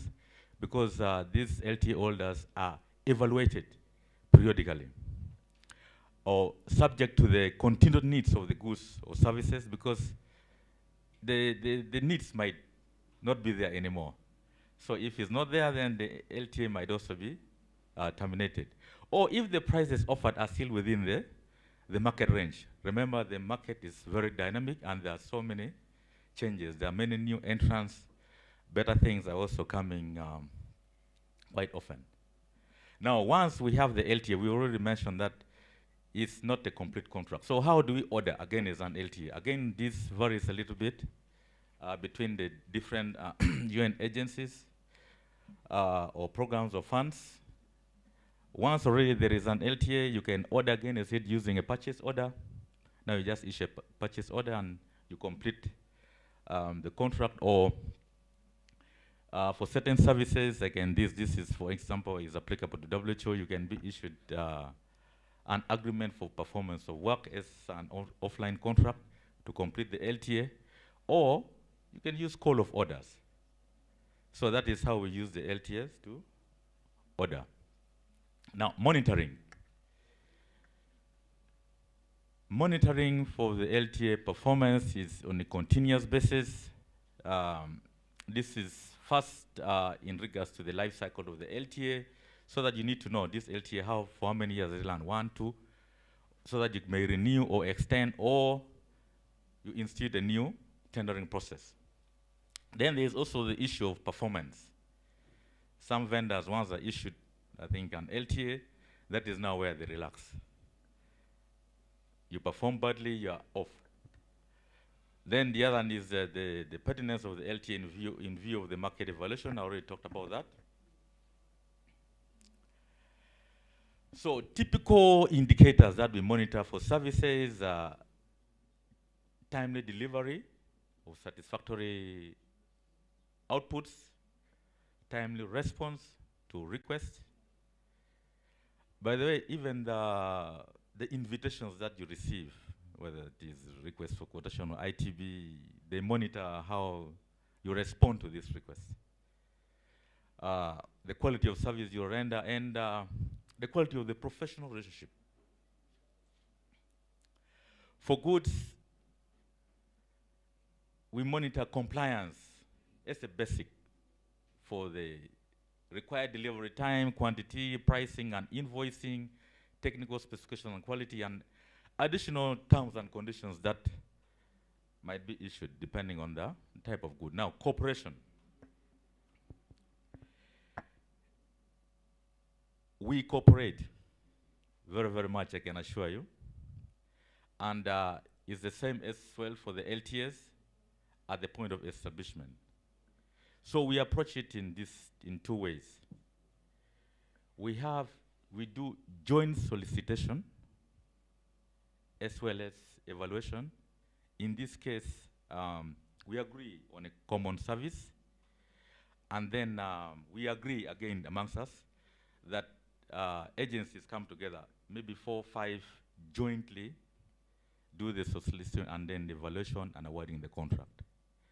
Or we have one lead agency who does the complete process of procurement and establishing the LTA, and then the rest of the UN agencies we only piggyback. So now we just get that LTA and we share and use. Now, the process of creating the LTA, is it any different? No. The same competitive procurement process, which is open, is the same procurement process that we use to establish the LTA. But we normally agree on which of the services needs an LTA, and normally this is done at the procurement planning level. We see which of the service categories or goods are repetitive or we need more. So those are some of the services that we agree LTS for. And then there is also normally identified during the, of course, procurement planning stage. I already mentioned that. And then we follow the same principles. The LTAs may be amended before expiry for a number of reasons. There might be changes along the way, and then the vendor will be called to discuss so that there may be some amendments, maybe in terms of the needs and specification changing a little bit, or the pricing have changed. So we call and discuss and see if the LTA can be amended. Not very common, but it can happen if the changes are not very much significant.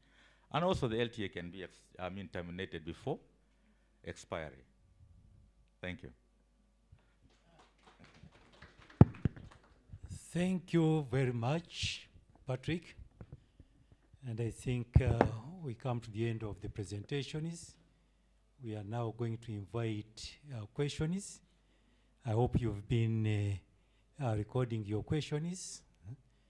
And this one did mention something William mentioned about the LTAs, because if I wanted my LTA to be prolonged a little bit, can't I see you? Yeah? Okay. Can we have the questions? You have one? Okay. You want to read it out? It's not from you. It's from somebody. Okay. You can read it. Okay, so there's a question here that is asking, is there any preferential treatment to companies complying to some or many aspects enlisted in UN Sustainable Procurement, e.g. women-operated, youth, environmental-friendly products, fair trade, etc.? I would not say there's a preferential treatment, but what I'll say is that what we do is that we include criteria that allow the participation of women, youth, and people who have environmentally friendly products. So what we're doing now is being very deliberate to target these communities, or rather this group of people, to ensure that our bid documents are not complex, and we don't put complex, unrealistic criteria that people will not be able to.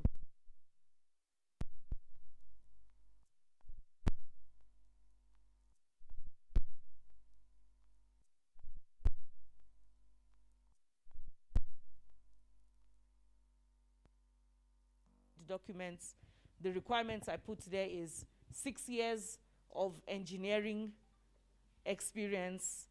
You must provide financial statements of to show turnover of $20 million per annum. What am I trying to buy? I'm buying simply water. So that's what we're trying to do now, to ensure that whatever criteria we put is easily met by the business community that we find ourselves in. It's unrealistic to ask people to bring $20 million turnover for something as simple as water. But that's what we see. It happens a lot of times. And we keep talking to our colleagues and we tell them, do you really need the turnover for the person to meet the requirements? Do you need that evidence? Especially now that the whole world is in an economic downturn. We've come out of a pandemic. We've not come out of the pandemic. The pandemic is still affecting us. So we consider all of that, and we ensure that we put criteria that is realistic and that people can easily meet. Okay? So no preferential treatments, but we ensure that we open the door so that everyone can come in. Thank you. Thank you very much. Answer already got for that question. Okay. Him. Then you. Thank you very much. Mine is not a question. It's really to appreciate the comment. My name is Ian Rumanyika, and I currently serve with Uganda Bati Limited. And I'd like to appreciate WUMA and the UN for inviting us to take part of this session and opportunities. We are leading manufacturers of steel products, and we look forward to partnering with United Nations, not just because we're here to get business, but also in other ways of achieving sustainable development goals, because we are passionate about enriching our communities And after this, I would like to meet the team and see how we can partner together to reach out to some of the communities and see how we can support. Thank you very much. Okay, you are welcome, Mr. Rumanyika.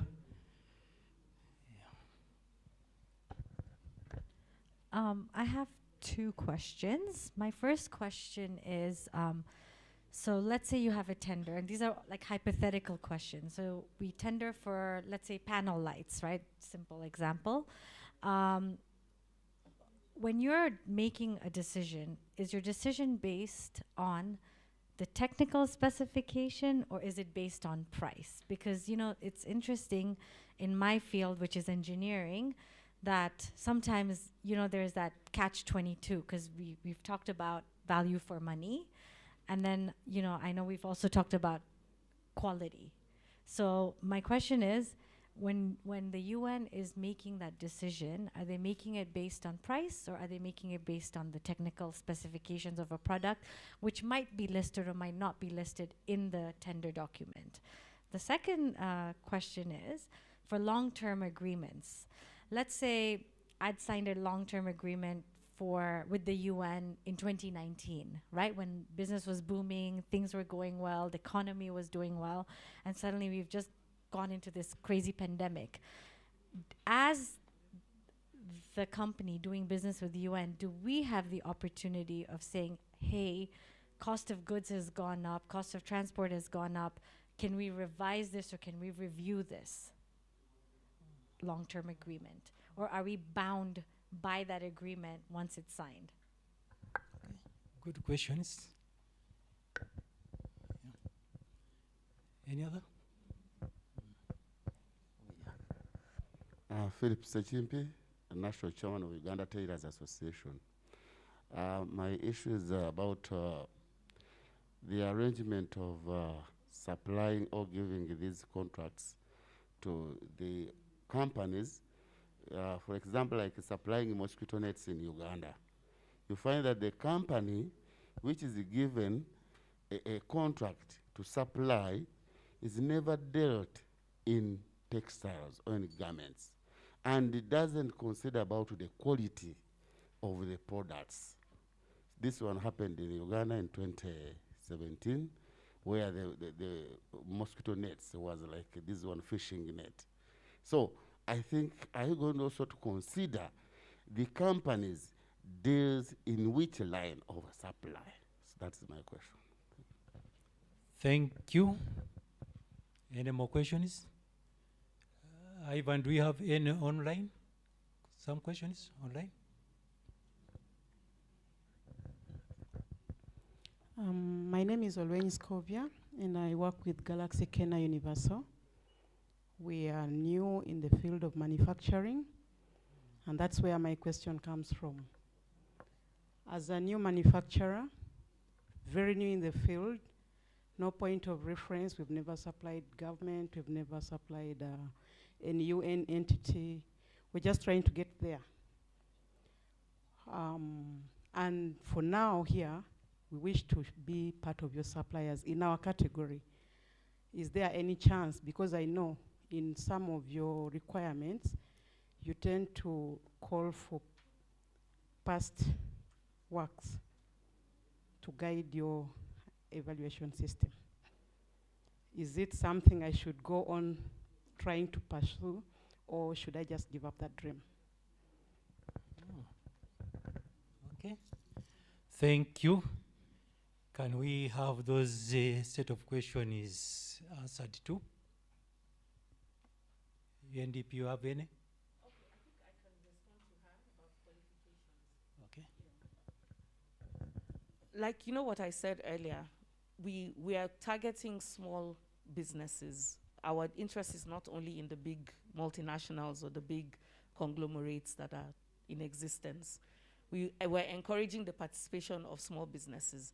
And that's why I'm saying that we're also paying close attention to the criteria we put out there. Yes, sometimes we would ask you to have past experience. So don't give up, okay? I would not imagine that you're not doing business with other companies. You're also doing business elsewhere. In a situation where previously we would ask for 5 years, now we're trying our best to reduce to 2 years, because you're looking at what it is you want the person to supply, and you're wondering, I always tell people, my colleagues, that don't ask a PhD holder to come and push a table. Because when you increase the criteria, you're targeting someone who is high up there for a job that can be done by someone who is still here. So if we're going to develop the market, we have to be conscious. And that's what we're doing. We have to be conscious of the fact that there are people who are just entering the market. There are people who are part of the disadvantaged groups. She's now a female-owned business. I want to have your contact so that we will target you next time we're doing something. We will send you solicitation documents directly so that we're being deliberate to ensuring that the market is open and that there's a free and fair and level playing ground for everyone. Thank you. William, do you want to answer to some of these questions?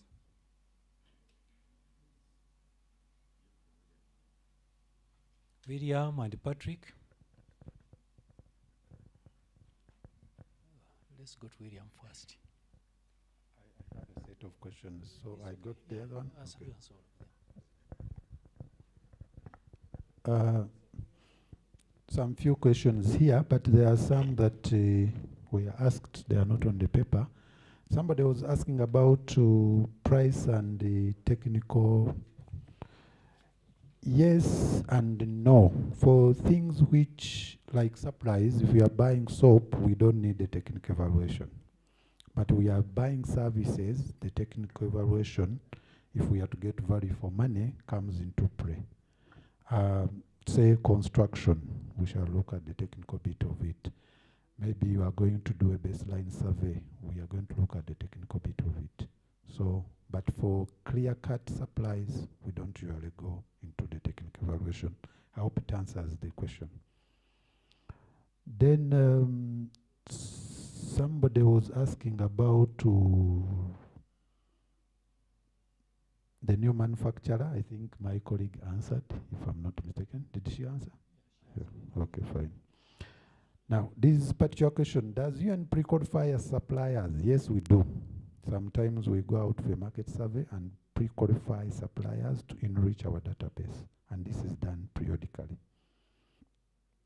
From the previous answer, UN doesn't give advance payment guarantees. I think that's what he wanted. Yes, we give advance, especially in construction. We do give advance. But when it comes to things like supplying items, we don't give you advance. And I think it is self-explanatory. And when we are giving you an advance, you are supposed to give us an advance bond, a bank bond, not an insurance bond. Then here there is, given that suppliers are literally credit sales, what options of working capital support does UN give to suppliers? Not really. But the moment you have our contract, then you are as good having a check in your hands. So usually what I usually see is that these suppliers take these contracts or POs to the bank, and the bank just want us to confirm whether actually the PO is genuine. And when we say yes, they are given money. But we don't give you capital. And by the way, in many cases, during our evaluation as we pre-qualify, we try to see your financial stand before we deal with you. Another question says, please let us know on the tax part of the supplied items. Well, it's a very common question, and maybe I can add it with the other one, which says, can we quote X works instead of DDP? Now, if we are dealing with a Ugandan company, the thinking is that we are buying off the shelves. So all the prices that you paid must be put into the price you are bidding. When it comes to value-added tax, that one comes after you have supplied. What you need to do is you have to indicate it as a supply, as a different an item on the invoice. We are going to pay it, and we go back and claim it. I hope that answers the question. Our thinking is that if we are dealing with a Ugandan company, we are buying off the shelves. whether you are going to import them or whatever. So we don't want to go into the clearing of your supplies. Lastly, do you have any option on price escalation? Yes, we do, and I think that will answer the LTA issue also. And you don't need to talk to Patrick or William. If it is an LTA, there are clear ways of how you can change your price. In the terms and conditions, it is clear. When do you come for a price review? And it must be supported. Should be hearsay. I hear the fuel is going to go up, so please, I need a price review. No. You must give percentages of how fuel has moved. You must tell us what is the global trend in this area to convince us to change the price. In cases where it is not an LTA, it can also happen, but you must prove. We gave out a contract for a water supply system in Adjumani, and it took 6 months for the people in Adjumani to hand over the site. And this was the time when fuel prices were going up. And this gentleman came and said, this is not my fault, but as you remember, by the time you gave us this contract, the liter of fuel was this at this price, and now it is at this price. It is understandable. We sat, looked into the factors, and we increased the price. We revised the whole contract. I think that ends what I was supposed to answer. Thank you. Thank you, William. I think that one gives you some kind of comfortability. Yeah. Patrick?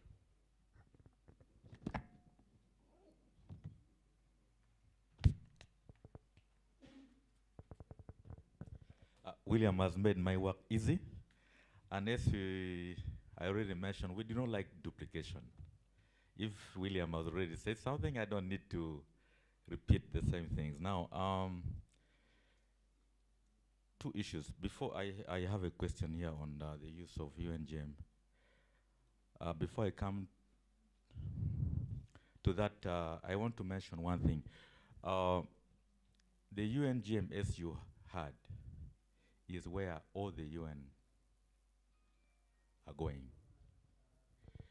But not all of them have arrived. The extent of usage of the UNGM varies. Some agencies are 100% there. They deal with suppliers only registered in the UN. However, there are also many other agencies that use restricted competition. What do I mean? They contact directly suppliers who are pre-qualified. So this is also happening, meaning there are still several other opportunities, business opportunities out there that go to pre-qualified suppliers. Now, I will just repeat this. William already mentioned that periodically we do pre-qualification. If you see an advert of IOM, for example, calling for pre-qualification, don't say, no, for me, I'll wait when UNICEF advertises. You will have already missed. Because before we send that advert out, we sit together. We compile that list together. All the agencies sit and come up with that list of the various service categories. So if you're still waiting until UNDP has advertised for pre-qualification, that is where you have missed. And I can tell the last pre-qualification we did as the UN was in 2019, and it was led by IOM. Possibly there might be another pre-qualification this year, or I can't say for now, but it's in plan. So let's be on the lookout for opportunities, and like you said, let me tell you, William already said it all. If I tell you that I am the one who gave you a contract, I have lied. Because let me tell you, the person that contacts you is not the person that is going to evaluate, is not the person that is going to supervise the work, is not the person who is going to pay. So if someone is telling that it's actually me, just know the person has lied. That is the honest truth. So it's a system that is very difficult to beat. Now we have one question here. That can the UN agencies map up Uganda as an opportunity for vendors to be recognized in the marketplace? The website is dynamic as there are countries to view and get opportunities, hence the UNGM. Is it possible? Like you said, it's a global market. The suppliers are from everywhere. Okay? Now, if WHO, for example, advertises in the UNGM, we are aware someone from, let's say suppliers from all corners of the world will respond. Although there are situations when it can be clearly mentioned that this maybe is for local suppliers. But again, most times it's not, it's open competition. So yes, I can say it is possible that we can sort out that maybe for a certain service, you require local suppliers. If it's something small, you wouldn't want someone from, let me say, from Sierra Leone to deliver for you print work, the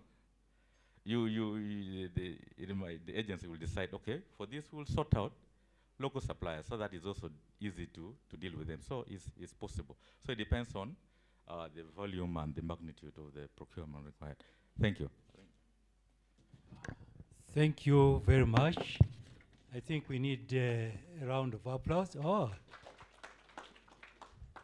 there is one question, and from a lady, because William was talking of ethics to look at the ladies, women, and also the youth. Yeah? So I can't miss to give you this opportunity.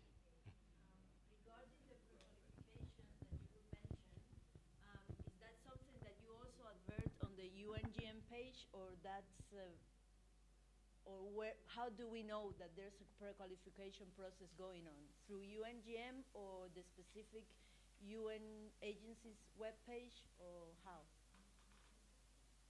Okay, to answer that, normally the adverts, they are done as widely as possible, including the UNGM or the agency leading on the website and also the local newspaper. So you won't put them on the newspaper? You do. You will, right? Okay. Well, can I make one comment, okay? Like I said, I've been on the UNGM system for over 5 years now, and I'm going to just say it the way it is. What the presenters have said today is honest and straightforward and very truthful. I mean, during COVID, I, through one of my other businesses, tendered for face masks out of Uganda. And it was a very transparent and very straightforward process. But us as entrepreneurs and business owners, we have to submit the paperwork properly from the get-go. So, if any of you guys are having concerns or doubts or, of anything that's been addressed today, I'm going to just say it. As long as you do it right the first time, the opportunity is yours to earn and win. That's very good. Thank you.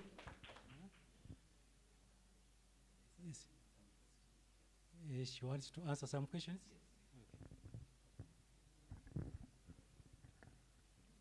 I have a few questions here that some of them I think have been answered, but I'll read them out. There's a person asking, in an instance where a contract has been awarded to us, can the United Nations help us to get a letter of credit, bank overdraft, loan from the bank through a letter of recommendation? Or must we do it ourselves? Sorry to say, I think you have to do it yourself. The UN will not help you in that process. It's simple and blunt, but that's the answer to that. Even if somebody comes to see you? Even if they can't see, they have to go and see the bank manager. Yes. So I guess you have to also just look through the process, like the registration. What level can you fit in? You start eating bits until you get to that level where you just go straight to the bank manager, not come to us. I hope that explains. Then there's a question, who would we contact? This is from Galaxy. If they get to need more details on upcoming bids, you need to keep checking the UNGM website and the different websites, because they keep posting them there. And if you subscribe to the tender alert, it will also come to you. So I hope that answers. There's another question on tax. I think that was answered. And you already asked about being a new company. I think that was addressed. There's a question of how does UN have specific customs clearance companies offering the services, or is it an open tendering process? Yes, it is an open tendering process for you to give us customs clearance services. So it's not like we have a specific, we go through our process and then you are given an award just like any other service. There's a question on standards. I think Bala already addressed on the ISO or UBS or KBS or any other standards and how it applies in our processes. Somebody is asking if they can narrow the tender alerts to the regions or the countries. No, the tender alerts does not narrow down, but I'd like to just advise, when you go to UNGM, there's the procurement alerts, not the tender alerts, but the procurement opportunities. They will have a beneficiary country. So at least on that column, you'll see that this advert is for which country. So if the service is going to be needed in Uganda, then you'll see, but you cannot narrow it down to your specific country. But the tender opportunities at least specifies the beneficiary country. So if you are interested in supplying in that region, then you proceed and continue with the process.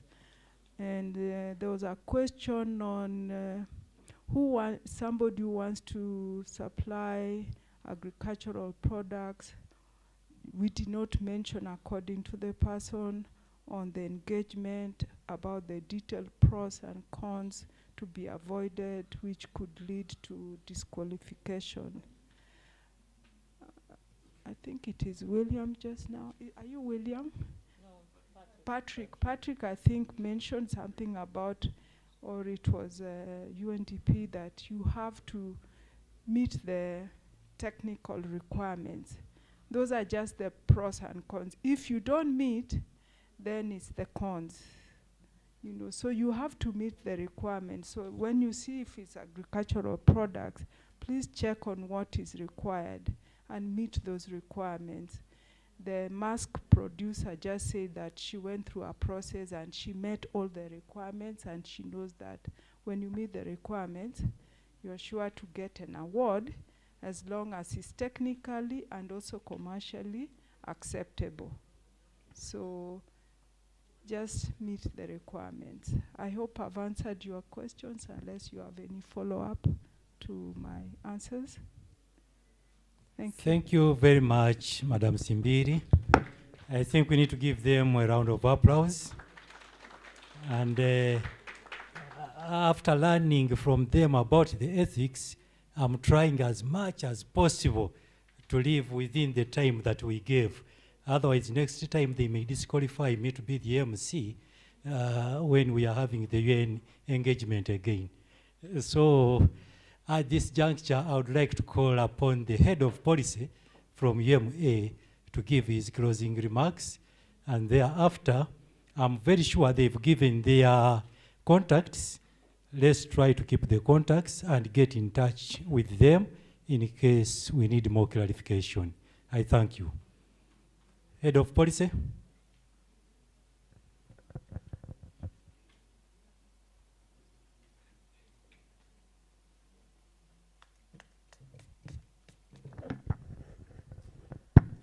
Good afternoon.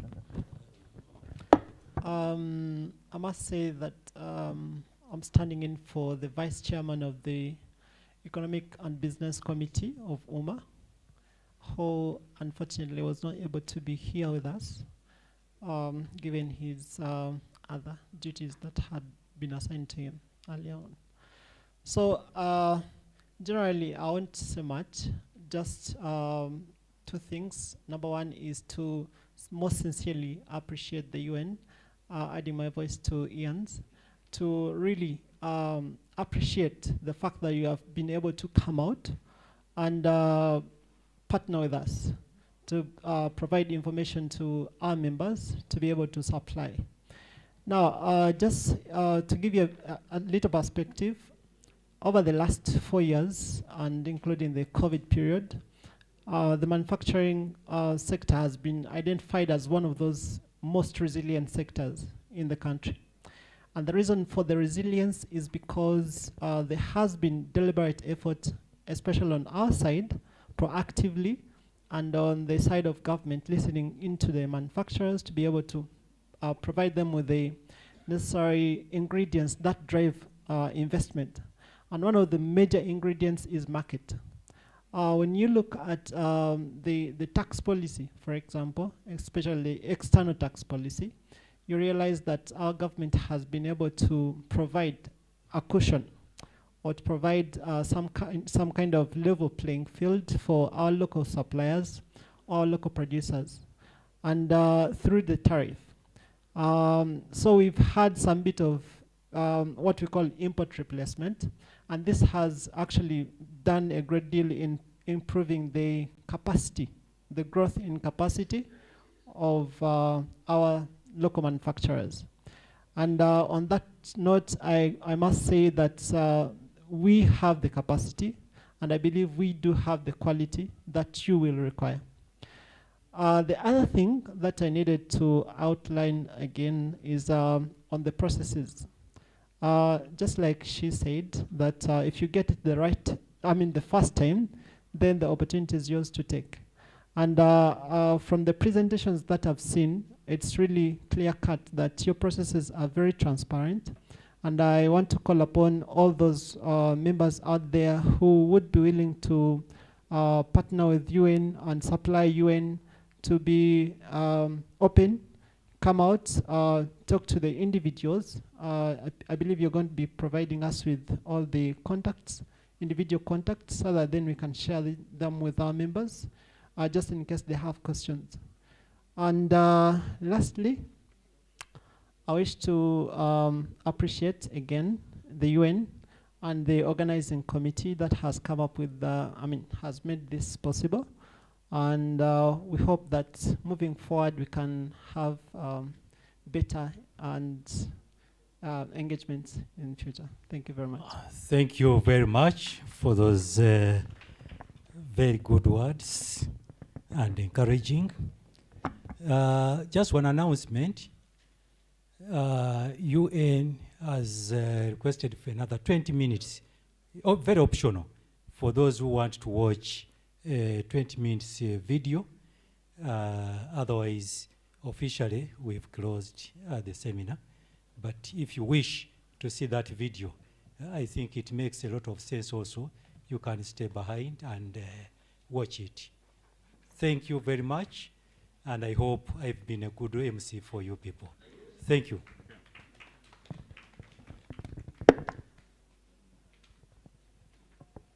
Supplier interested in doing business with the United Nations?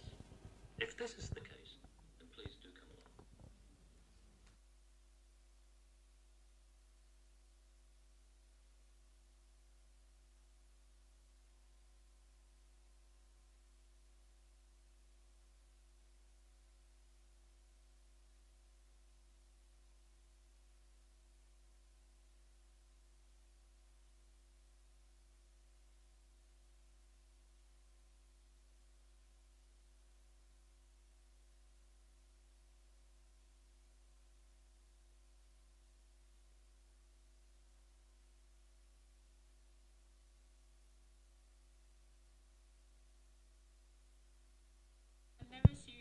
considered it.